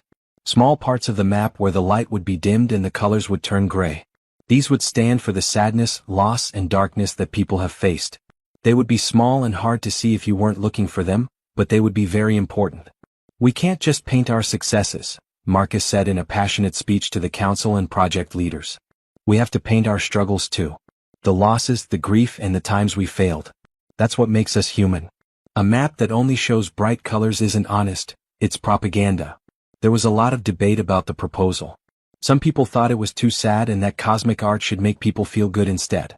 Some people said that recognizing pain made joy more meaningful, and that light was brighter when it was compared to darkness. To my surprise, Silent Dream backed Marcus. "Among my people, our best art always has shadow in it. Not because we like sadness but because we know it's a part of life. A painting of pure light doesn't teach anything. A painting that shows how light comes from darkness does teach courage." The design was changed to include the tears. There are small, subtle things that are there. When the map finally became clear after 480 years, people would see not only the glory of humanity but also its humanity, the full picture of a species that had known both success and failure and had made beauty not in spite of its pain but because of it. Stargazer Command threw a huge party as year 25 drew near, marking 25 years since the project began. 50,000 people were there in person, and billions more watched from around the world. The Galactic Council sent people to Earth, including all the original delegation members who had been there before. Ambassador Zuexthal spoke to the crowd, "25 years ago my species and I thought your art was primitive. Today I am in awe of what you have done. The map of meanings is not only a technical achievement, but also a philosophical one. You make art that will outlive you, that speaks to both the present and the future, and that includes even your sorrows as part of its beauty. This is maturity. This is wisdom. This is art that teaches." The crystal being stopped for a moment before saying, "And I have news. The Galactic Council has officially declared the viewing location for the map of meanings, the point 500 light-years from Earth where the image will be visible, as a galactic heritage site. It will be protected, preserved, and maintained for as long as our civilizations exist. Your art will be seen. Your message will endure." The people in the crowd cheered. Marcus started to cry because he couldn't believe how much people had done. People had said they were primitive. Now people were calling their art a treasure of the galaxy. Rosa Chinweb, who is now a project lead, stood with her parents and looked at the projections of the unfinished map. She said softly, "You'll never see it done. None of us will. It won't be seen for another 475 years. Marcus smiled even though he was crying. "I don't need to see it. I know it's out there, taking shape and getting more beautiful every day. I know that in hundreds of years, someone will stand at that viewing spot and see what we made. They'll see the Milky Way the way humans saw it, not just as it is but as it means to us. That's enough. That's everything." Sarah held his hand tightly. "We've left our mark on the universe. Not just our names but our souls. Future generations will look at the map and know that humans were here. We felt deeply, dreamed big, and made beauty that lasted long after we were gone." The party went on all night. People sang, danced, and told stories about how Project Stargazer had changed their lives. Artists showed off pieces that were inspired by cosmic art. Musicians played symphonies that included sounds from space. The line between Earth and the cosmos, between people and the universe, seemed thinner than ever. The stars above Geneva shone with ancient light. The map of meanings kept taking shape among them, even though humans couldn't see it. Satellites moved into place, nebulae glowed with brighter colors, and light traveled long distances to finally meet at a single point where, centuries from now, humanity's vision of home would finally be visible. We had painted our tears. We had painted our victories. We had painted our meaning onto the empty void. We had shown the universe that even though humans are small, short-lived, and limited to 3 dimensions, they can make beauty that goes beyond all of those limits. The Galactic Council had looked down on Earth's art. We had made art so deep that even the people who made fun of it became fans. But more importantly, we had reminded ourselves of something important. Being human meant being creative, hopeful, and brave enough to believe that our small lives could make a difference. The map was only 40% finished and there was still a lot of work to do. But it had already done what it was meant to do. It had brought people together. It had gained respect from all over the galaxy. It had shown that the universe itself was our greatest work of art. We just needed the courage to call it our canvas. The paint was still wet. The work went on. The universe watched and waited to see what these amazing, impossible, and simple people would do next. It had been 40 years since Project Stargazer started. Marcus Webb was now 73 years old. He moved more slowly and thought carefully about each project he took on, knowing he didn't have much time left. Sarah Chin had died 2 years before. Her ashes were scattered in a ceremony where they were released from a satellite near the Helix Nebula I. This made them part of the art she had helped make, just as she had wanted. Marcus stood on the observation deck of Stargazer Command's new building. It was a huge platform in space, located at Earth's L5 Lagrange point, where the construction and coordination of cosmic art could happen without interference from Earth's atmosphere or gravity well. Thousands of people worked on hundreds of projects all around him. There were 47 people on the original Stargazer team, and they worked in an old observatory. Now it was a permanent group with more than 100,000 people and aliens working together to make art in 3 galaxies. The map of meanings was 3/4 done. Even though the map wouldn't be visible for another 440 years, the viewing location had already become a pilgrimage site. Every year, thousands of ships came to the spot where their descendants would one day see the greatest work of art in history. They couldn't see anything special yet because the light hadn't come yet and wouldn't come for hundreds of years, but they came anyway because they were promised beauty in the future. Grandpa.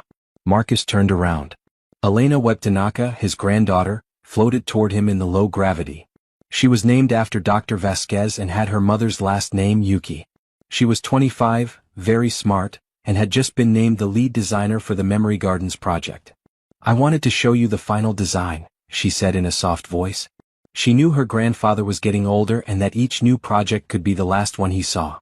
"Before we start building." She brought up a holographic display. The Memory Gardens would be the most personal cosmic art project ever. They would be a 200 light-year wide area of space where people could order small monuments to themselves. A group of satellites that spell out your mother's name. A small nebula that was ionized in your child's favorite color. Small but important pieces of art that are part of the cosmic gallery. "It's beautiful, Elena," Marcus said, his voice full of feeling. "You've made everything we learned easier to understand. Not just big monuments but also small, personal ones." Elena said, "I learned from you. You taught me that art doesn't have to be big to be important. Sometimes the smallest things are the most important." She stopped for a moment before bringing up another display. "I have something else for you. A gift. We've been working on it for 3 years and keeping it a secret." The hologram showed a small group of satellites near the Helix Nebula, which is where Sarah's ashes had been scattered. Elena said, "We're making something to go along with the eye. Just above it, barely visible unless you're looking. A constellation in the shape of a paintbrush, with your and grandmother's initials woven into the pattern. So you'll always be together, both of you, part of the art you created. It'll be completed next year." Marcus couldn't say anything. He just hugged his granddaughter and cried. He had been a struggling artist in Brooklyn 40 years ago. His name would now be literally written in the stars, along with the name of the woman he loved, as part of a work of art that would last for thousands of years. But Stargazer had an effect on more than just human projects. The partnership with Council species had led to a huge increase in galactic art. New movements had come up that combined the styles and techniques of different species.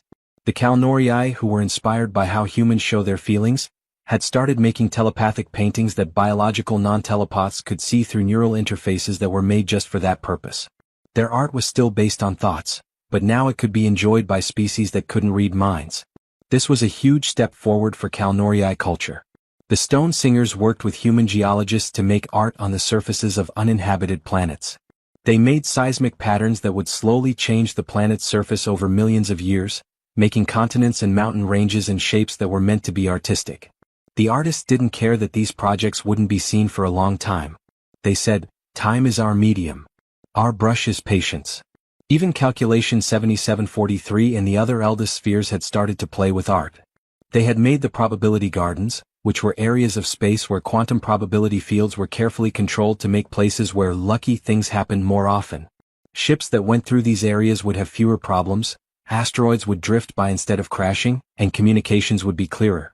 The gardens had useful purposes, but the way they were designed, how probability was weighted, made mathematical patterns that the spheres thought were beautiful.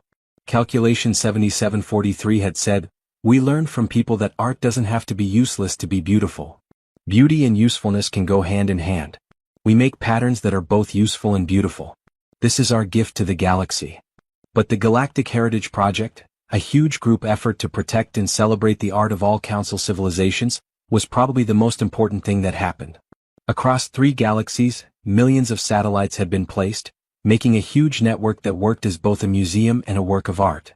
There were works of art from each major civilization, like human paintings floating in deep space as holographic projections, Kalnorii thought galleries that people could access through neural links, melodic confluence symphonies that played through stellar wind modulations, and stone singer seismic art that was recorded and replayed through artificial earthquakes on certain planets. The Heritage Project was the best thing that had ever happened to the galaxy in terms of preserving and celebrating culture. It was like a living museum where you could see art in its original setting. Music in space, paintings in light, and sculptures in time. Priya Malhotra, who is now in her 60s and a cultural ambassador for the council, helped plan the project's structure. "We're not just keeping art safe," she said when the project started. "We're starting a conversation across time and space.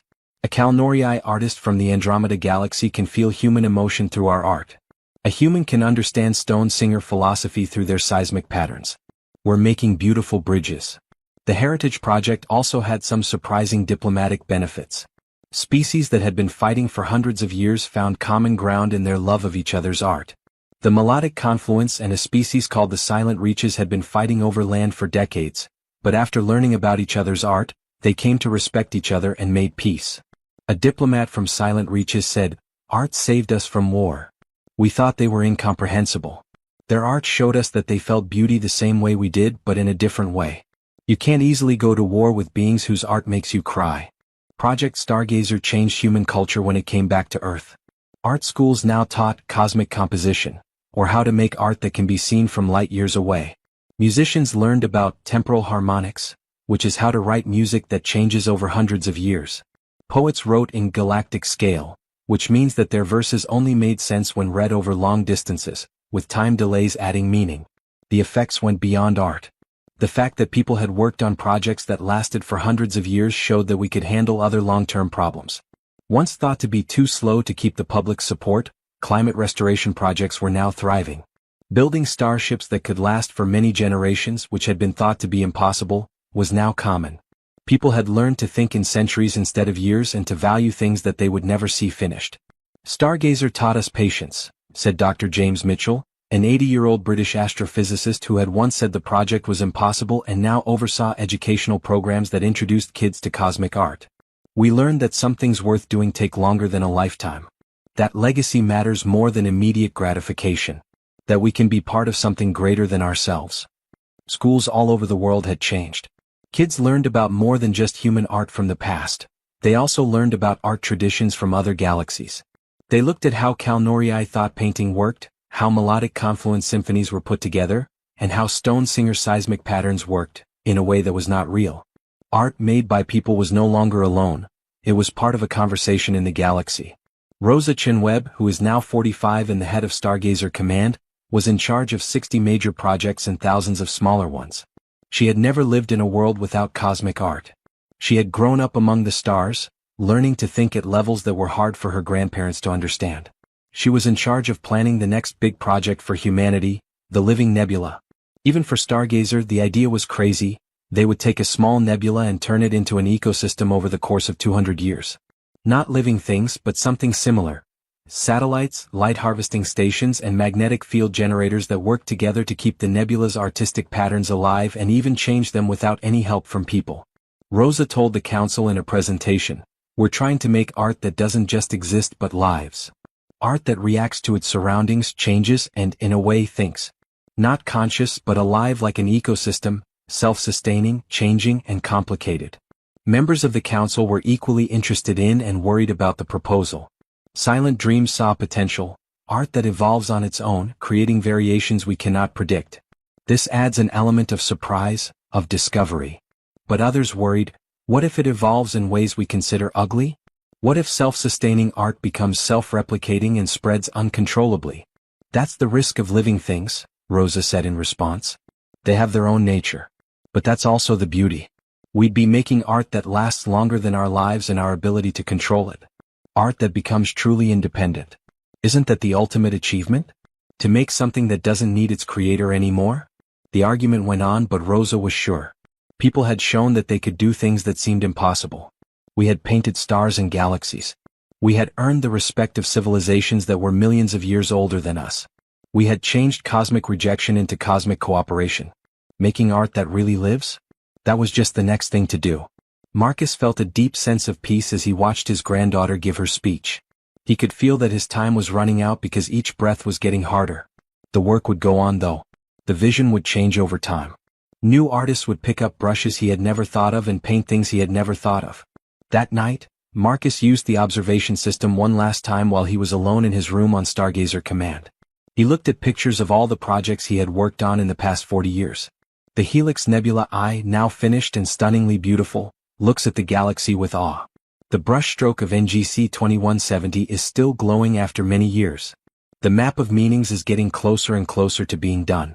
Hundreds of smaller projects, each one a bright and colorful jewel against the dark. He whispered to his dead wife, "We did it, Sarah," as her ashes floated near the helix and turned into stardust. They called us primitive.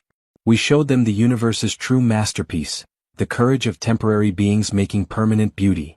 He thought about that young man in Brooklyn 43 years ago, who was surrounded by paintings that weren't selling and thought he would never matter. He thought about how the council had fired him, how that had sparked his defiance, and how he had gone from that small studio to this orbital platform where humanity ruled the cosmos as its canvas. He told the stars, "I'm tired. But I'm happy. I've seen people paint galaxies. I've seen our art break through every barrier. I've seen the impossible become just hard, and the hard become normal. I've seen enough." 2 days later, Marcus Webb died peacefully with his family by his side. His death was big news on Earth and in council space. People from 1,000 worlds sent in tributes. They were beings who had learned from his vision and whose own art had been inspired by his defiance. Ambassador Zhuxthal sent a message. Marcus Webb showed the galaxy that limitation is not weakness but opportunity. That being young is not shameful but promising. That imagination matters more than sophistication. He changed the way we think about art, creativity, and what is possible. The cosmos is dimmer for his loss but brighter forever for his contributions. His funeral took place on Stargazer Command, but his body, like Sarah's, was not brought back to Earth. Instead, his ashes were spread out in the unfinished map of meanings, where they became part of the huge piece of art he had planned. In 440 years, people who look at the map will see that it is partly made up of Marcus Webb himself, with his atoms mixed with cosmic dust and his essence literally woven into the art he made. "He's part of the galaxy now," Rosa said at the ceremony, trying not to cry. "Not in a metaphorical way. Really. Grandfather didn't just paint the universe, he became part of it. That's something perfect." People were sad but they also celebrated. Marcus Webb had seen cosmic art go from a wild dream to a well-known reality. He had seen humans go from being looked down on as primitives to being respected galactic artists. He had started a revolution that would last for thousands of years. The things he left behind weren't just the projects he worked on.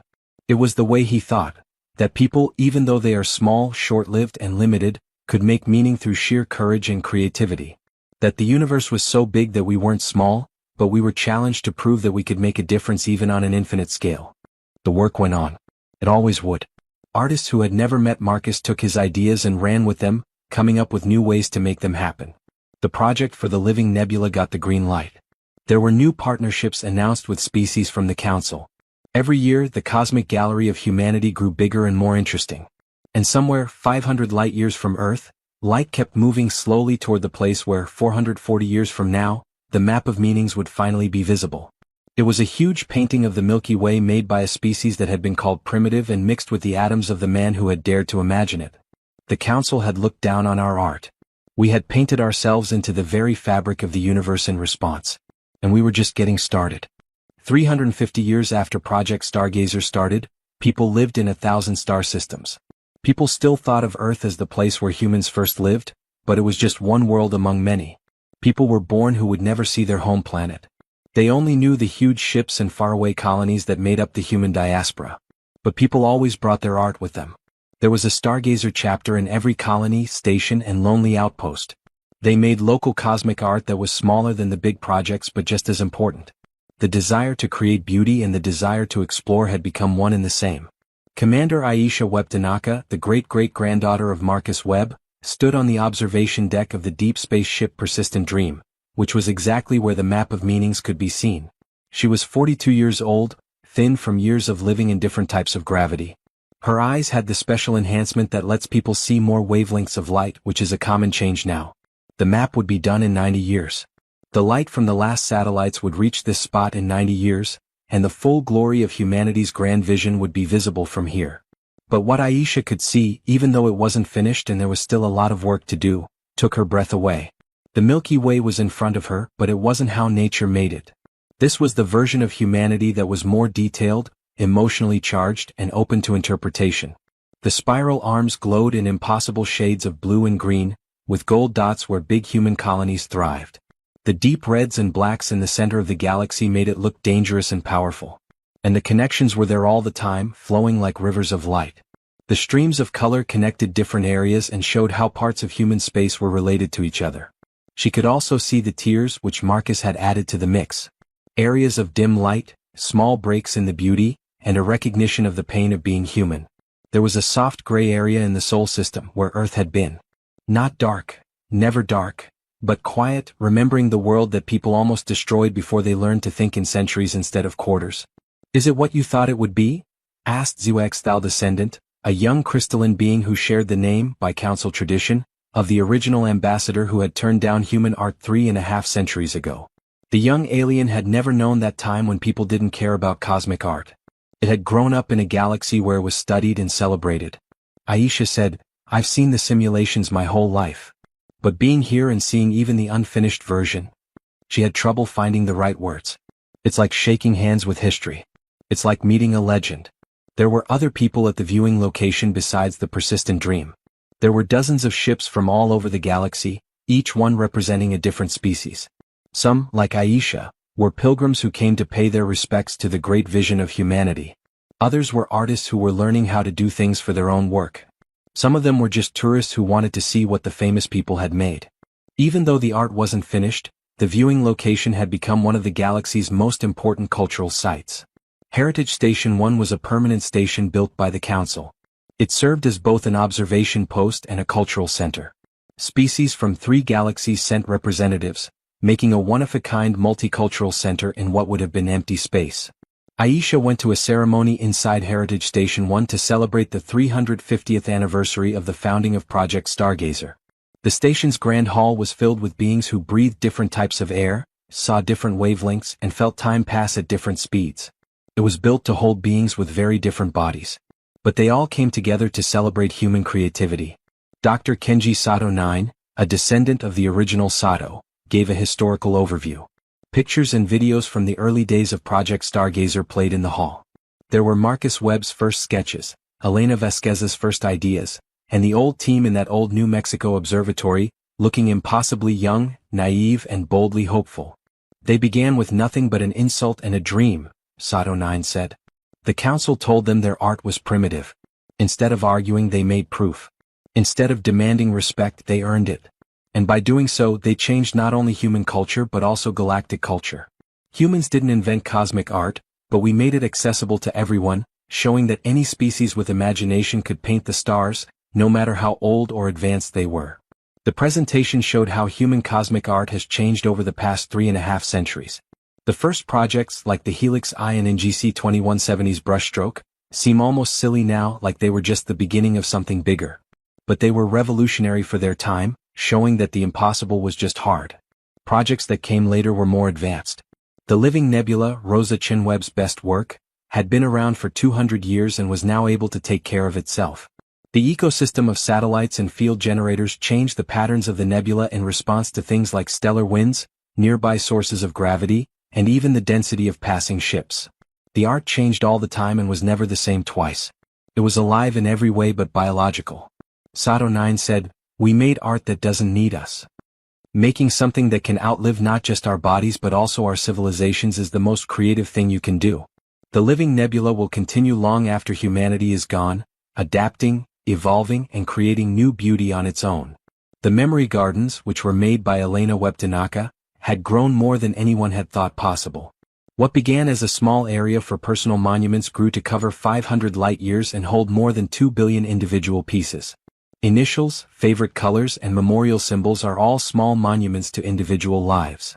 Each one is small on its own, but together they make up a huge, complicated tapestry of human life.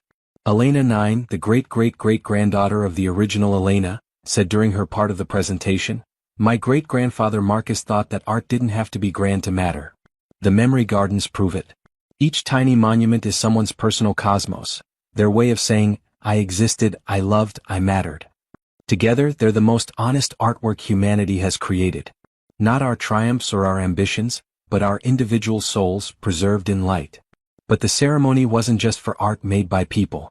Project Stargazer brought together people from different species to work on thousands of artistic projects. Council species that had never worked together before now made great works of art together. Their different styles of art made for works that were very original. The melodic confluence and the stone singers worked together to make the harmonic planets, a group of 12 empty worlds whose tectonic activity had been carefully controlled to create seismic rhythms. When these rhythms were turned into sound waves, they made a 12-part symphony that played across light years. Each planet was like an instrument in a cosmic orchestra, and their earthquakes were timed to make music that would last for 10 million years. The Calnorii and a machine species called the Eternal Process used telepathy and quantum computing to make thought programs. These were works of art that were both telepathic experiences and computer algorithms, connecting the two types of consciousness. Biological telepaths could experience these pieces, machine intelligences could run them as programs, and even beings that aren't telepathic could partially enjoy them through neural interfaces. Human art taught us how to work together, Silent Dream 7 said. He was a descendant of the original Silent Dream, who had worked with Marcus Webb. Before humans, each species stuck to its own style of art. We thought that our art couldn't mix with others, but humans showed us that different styles can make each other better. Limitation and sophistication can work together to make something that neither could make alone. The galaxy's art is richer because humans were brave enough to share their so-called primitive vision. The ceremony ended with a moment of silence for all the artists, both human and alien, who had died since Project Stargazer began 3.5 centuries ago. Marcus and Sarah Webb, Elena Vasquez, David Okonkwo, Priya Malhotra, the original council delegation who had learned to appreciate human art, and tens of thousands of other people who had helped make the Cosmic Gallery.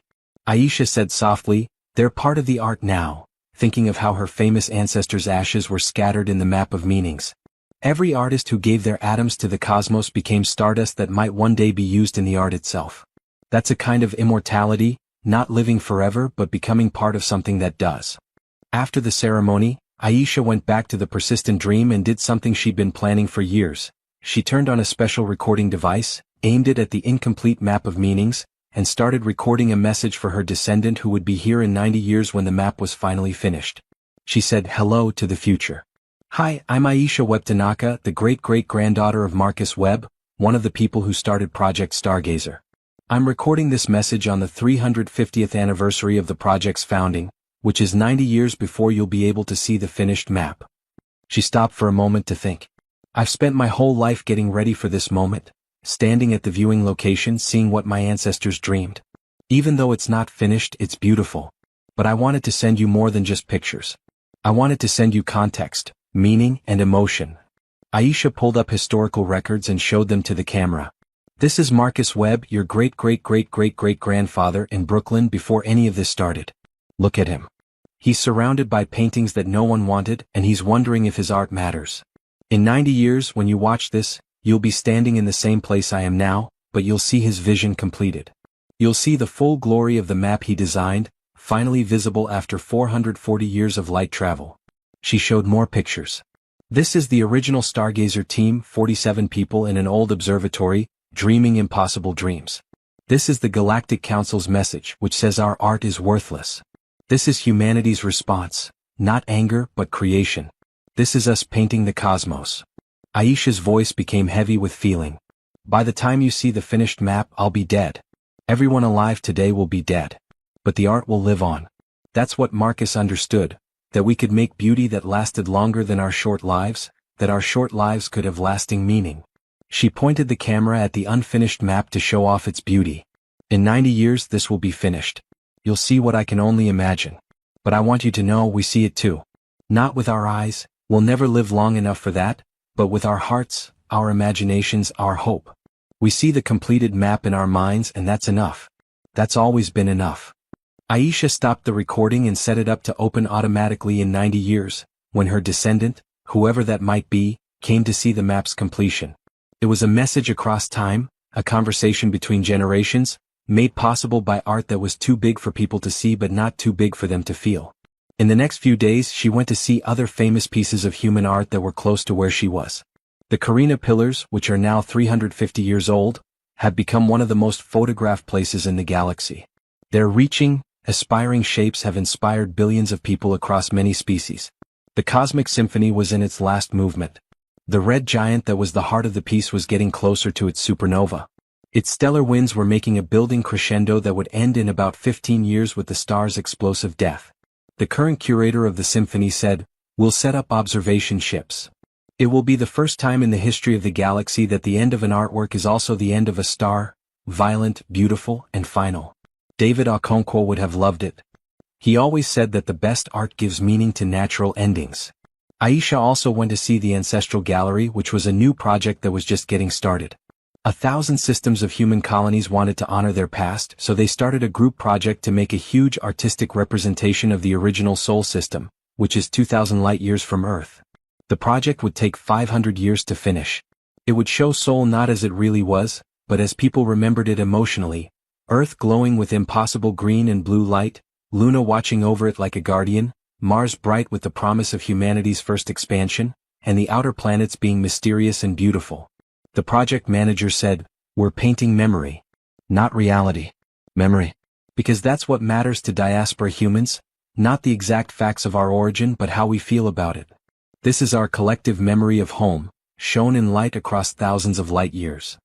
Aisha felt the full weight of what Marcus Webb and his generation had started as she stood in the planning room and looked at designs for an art project that wouldn't be finished for 500 years. They had made more than just art. They had built a culture of artistic ambition that lasted for generations.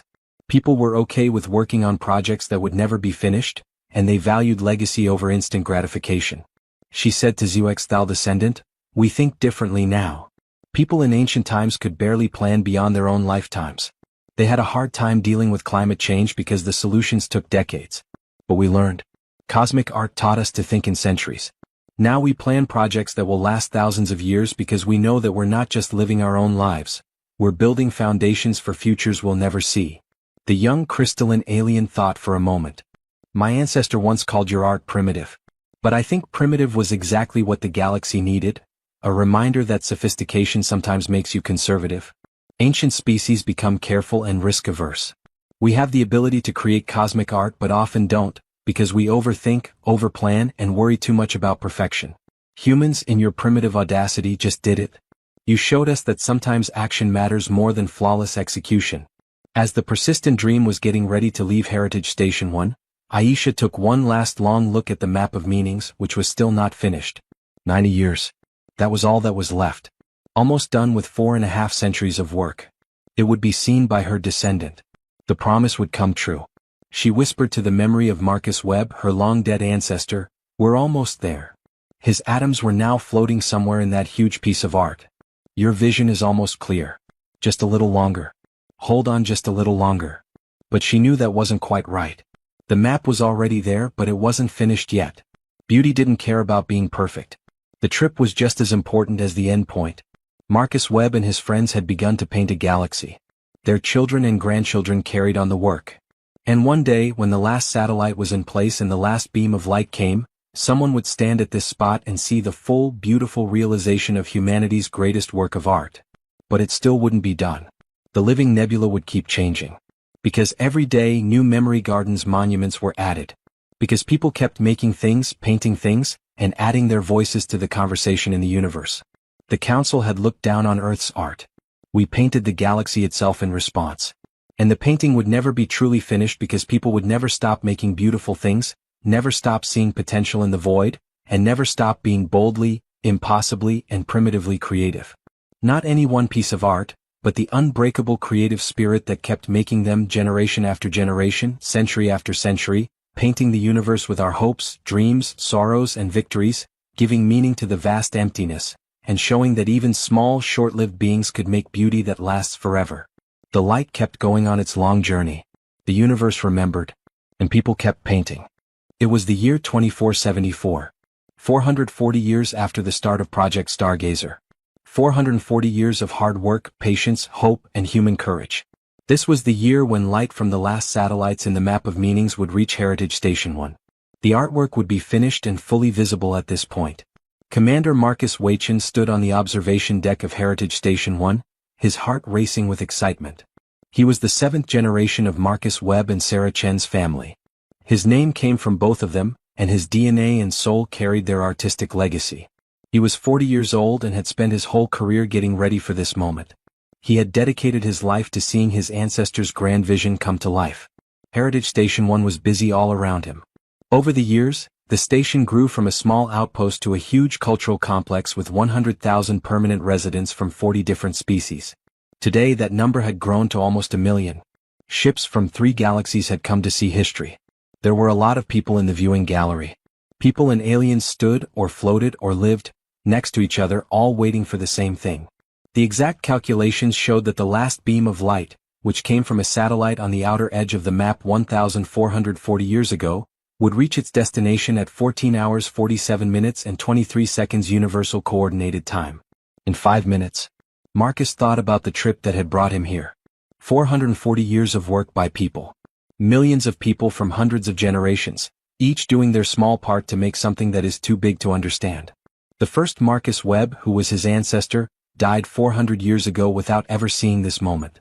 Elena Vasquez, David Okonkwo, Priya Malhotra, or any of the other original dreamers had not either. But they knew this day would come. They worked toward it even though they knew they would never see it. That faith in the future and the desire to make things beautiful for other people to enjoy were the true works of art of humanity. 3 minutes, said the station AI, its voice calm even though it was a huge moment. Marcus brought up a holographic display that showed the map as it was at the time. Almost all the way done, 99.9%. It's already beautiful, but soon it will be perfect. The last group of satellites, which would make the last detail on the map, a small constellation at the edge that showed how humans are still expanding into unexplored space, was about to become visible. He played the recording that his ancestor Aisha Webb Tanaka had made 90 years before. Her face, young and full of hope, came to him from the past. Hello. My name is Aisha Webb Tanaka, and I am the great-great-granddaughter of Marcus Webb. Marcus had seen this recording 1,000 times and knew every word, but it still made him cry. The thought that his ancestor stood in this exact spot 90 years ago, recording a message for a descendant she would never meet, trusting that the family line would continue and that someone would be there to hear her words. That we could make things beautiful that would last longer than our short candles and give our short lives lasting meaning. 2 minutes. The gallery of viewers went quiet. 1 million beings holding their breath. The moment had become almost religious. The end of the first truly cosmic piece of art made by humans, which could only be seen from this spot 4.5 centuries in the making. Marcus thought about what this map meant. It's not just a pretty picture of the Milky Way, it's also about how we feel about our home galaxy. Every color meant something. Each emphasis told a different story. The bright places where people lived and worked. The tears that show how sad we are. The links that show how we are related. And throughout, the atoms of Marcus Webb, Sarah Chin, and thousands of other artists who had given their bodies to be part of the painting were woven into the very structure of the art. 1 minute. Billions of people around the galaxy watched through remote feeds. This was being sent out to 1,000 worlds and countless beings were watching it. The first time a cosmic work of art was finished that was only meant to be seen from one place, after hundreds of years of work. It was never done before. A historic event. The end of everything that Project Stargazer had worked for. 30 seconds. Marcus's hands were shaking. He was about to see what 7 generations of his family had worked for. About to see his ancient ancestors' impossible dream come true. 10 seconds. There was no sound in the gallery. If there were pins in the vacuum-rated section, you could have heard one drop. 5, 4, 3, 2, 1. The light came. The last constellation appeared at the map's edge, and its satellites glowed with light that had been carefully placed. And at that moment, the map of meanings was finished. The Milky Way looked impossibly beautiful in front of them. Not the galaxy of nature but the galaxy of people. Painted, improved, emotionally charged and given meaning. The spiral arms spread out in blues, greens and golds, showing how people have grown. The core of the galaxy pulsed with scary reds that were both beautiful and dangerous. The connections between regions glowed like neural pathways, making it seem like the galaxy wasn't just a place with stars in it, but a living network of human experience and meaning. And the tears, Marcus's controversial addition that has been kept for 4 centuries despite calls to get rid of them, added depth and honesty. The darkened areas didn't take away from the beauty. They added to it, showing that not all of human history is happy and that sadness is a part of it too. But it wasn't any one thing that stood out to Marcus the most. It was the whole thing. The map had been incomplete for 400 years, always promising but never quite there. Finally it was done. Great. Done. And it was the most beautiful thing he had ever seen. The gallery around him went crazy. Cheers, cries, and the sounds of a million people reacting in their own ways to beauty that is too much to handle. Some cried. A few people sang. Some people just stood there in awe. Marcus started to cry and his tears floated in the low gravity. He gasped for breath. 440 years. 7 generations. A lot of people have worked toward this one moment. And it was worth it. Every second was worth it. There was a holographic message that was set to play when the map was done. It was from the first Stargazer team who recorded it 440 years ago. Their young faces were full of hope, defiance, and bold creativity. Elena Vasquez was the first to speak. If you're watching this, the map is complete. Congratulations. You've seen something that no one else could see in our time, the fulfillment of our vision. We hope it was worth the wait. Next up was Marcus Webb, the original man who started it all. I'm standing in New Mexico, looking at stars I can't change yet and dreaming of art I'll never see finished. But I know you're seeing it now. I know our work mattered. Thank you for being there. Thank you for seeing our dream. One by one, the people who were on the original team talked. David Okonkwo, we painted with light, time, and hope. Did it work? Are you amazed? We hope so. We worked so hard to amaze you. Priya Malhotra, this map isn't just art. It's a promise that human creativity knows no bounds and that our temporary lives can create permanent beauty. Remember that. At the end of the recording, Marcus Webb spoke again, his voice full of emotion. To whoever stands at the viewing location when this light finally arrives, you're seeing our souls. We poured everything into this, our hopes, our sorrows, our humanity. We are temporary. This art is eternal. That's the trade we made and we'd make it again. Remember us. Remember that humans, once dismissed as primitive, painted a galaxy and meant it. The hologram faded. Marcus Wachin was alone with his thoughts, surrounded by happy people, looking at the finished work of his ancestor. But then something strange happened. The map started to change. At first it was only a little bit, a small change in color in one area and a small change in emphasis in another. Then in a bigger way. New patterns appeared with things that hadn't been there seconds before. The map was changing. What's happening? Someone shouted. The map of meanings was made with a secret last feature that only works when the map is finished. Satellites placed all over the map are now responding to light from other artworks, making a dynamic layer. The map is starting to connect with other cosmic artworks across the galaxy, showing how different pieces are related in humanity's cosmic gallery. Marcus looked on in awe. The map wasn't fixed. It was alive, responsive, and connected. Lines of light appeared, reaching from the map to other parts of space where human art could be found. The Helix Nebula I, the Carina Pillars, the Living Nebula, and the Memory Gardens are all connected now. They look like a web of human creativity that stretches across the galaxy. God, Marcus said quietly. They added one last surprise.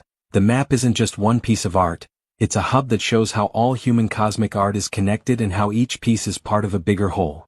As people looked closely at the finished map with analytical tools, they found more surprises. Silent Dream 9 found that the telepathic layer, which most beings can't see, had turned on. This showed emotional patterns that told the story of human consciousness over the course of 4 centuries.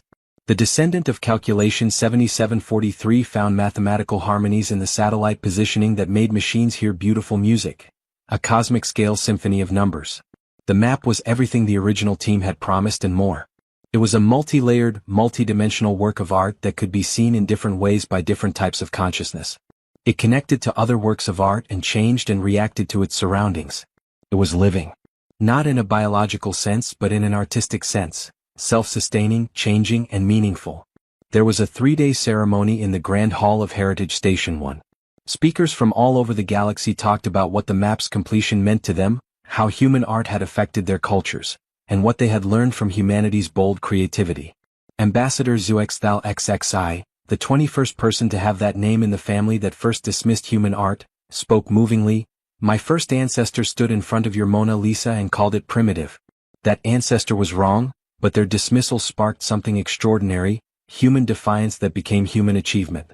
Today we don't just celebrate a completed artwork. We celebrate a species that was told they weren't good enough and responded by painting a galaxy. You proved that limitation is opportunity, that being young is strength, that imagination transcends sophistication. The melodic confluence sent a special group, and their representatives sang a new song. We made the Galactic Symphony to honor how humans have changed our music. Marcus Webb taught us that emotion is just as important as technical accuracy. His map shows that beauty isn't about being perfect, it's about meaning. We sing his name across the stars. The message from the Watchers, an ancient race that had been around for more than 10 million years, was probably the most moving. They rarely spoke and never made art themselves. They sent a simple message: we have watched the universe for a long time. We have seen beauty come from chaos, order come from randomness, and meaning come from meaninglessness. But we have never seen beings so short-lived make something so lasting, with such hope and courage. You don't just make art, you make defiance against entropy and the universe's indifference. You matter. Your art proves it. On the 3rd day of the celebration, Marcus Wachin was asked to speak on behalf of the Webshin family. He stood in front of 1 million people and felt the weight of 7 generations on his shoulders. He started by saying, 440 years ago, my ancestor Marcus Webb was a struggling artist in a place called Brooklyn. He made paintings that no one wanted and wondered if his art mattered. Then the Galactic Council told humanity that our art was primitive. Instead of accepting that judgment, my ancestor asked a simple question. What if we painted bigger? What if we used the cosmos itself as our canvas? Marcus pointed to the viewing ports, where the finished map glowed with impossible beauty. This is his answer. This is humanity's answer. We don't accept limits. We explore them, push against them, and find creativity in them. You called us primitive, but we showed you that primitive means potential. He brought up pictures of the first Stargazer team. These people, who have been dead for hundreds of years, never saw this moment. But they worked toward it anyway. They had faith, not religious faith but artistic faith. They believed that making beauty matters even when you can't see the result. They believed that temporary beings can have lasting effects. They believed that meaning can come from meaninglessness if we're brave enough to make it. The crowd was quiet and listening. Marcus went on, the map of meanings is done now, but our work as humans isn't over. We have thousands of projects going on all the time. The living nebula changes every day. The memory gardens keep growing. New collaborations with council species make art that we couldn't have imagined on our own. We keep painting, creating, and adding our voices to the cosmic conversation. He stopped for a moment, feeling like he was going to cry. My ancestor Marcus Webb died thinking that his vision would come true. He had faith in the future, faith in humanity, and faith that we would get through this. That faith was not misplaced. We are here. We have seen. We have kept our promise. Marcus stared straight into the cameras that were broadcasting across the galaxy. Art matters.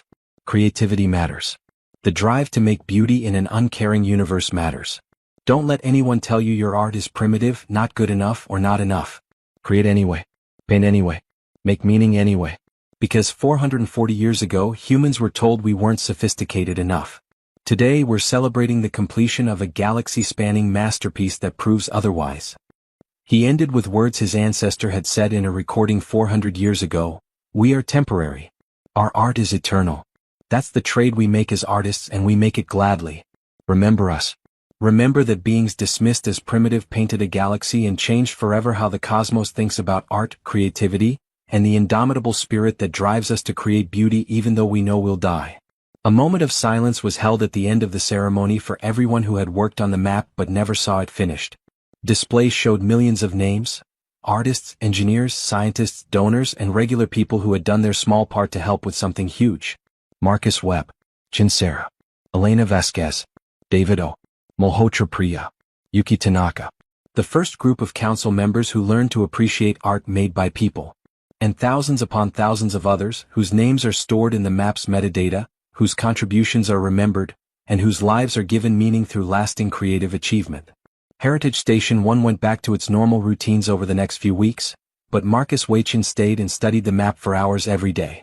He had brought his 8-year-old daughter, Maya Wachin Tanaka, the 8th generation carrying on all the family names, to see the end. She was sitting next to him now, staring at the glowing map with wide eyes. Maya asked, "Did our ancestor really make this?" "He made it," Marcus said gently. "But millions of people worked on it. That's the beauty of cosmic art. It's not just one person. It's a collaboration that spans time, generations, and lifetimes." Why did he do it? He knew he would never see it. Marcus grinned. That's exactly why he did it. It wasn't about seeing it, it was about making it. It was about leaving something beautiful for the future. He wanted future generations, us, to know that our ancestors cared enough about beauty to make art they would never enjoy. Maya thought about it. That's a little sad. Or it's sort of great, Marcus said. It depends on how you look at it. He gave us this map, this beauty, and this proof that people can make meaning that lasts beyond our short lives. I think that's great. His daughter nodded slowly, starting to get the deep philosophy that had been behind Project Stargazer for 4.5 centuries. You didn't make cosmic art just for you. You made it for the future, for people you would never meet, and for a galaxy that would only remember you through your work. That night, Marcus recorded a message for his future descendant, whoever that might be, to open in 100 years, when the next big piece of human art was finished. He said to the future, "Hello from the past. I'm Marcus Wachin, the 7th generation descendant of Marcus Webb. I'm recording this on the day the map of meanings was finished. I saw it. I saw it, and it was beautiful.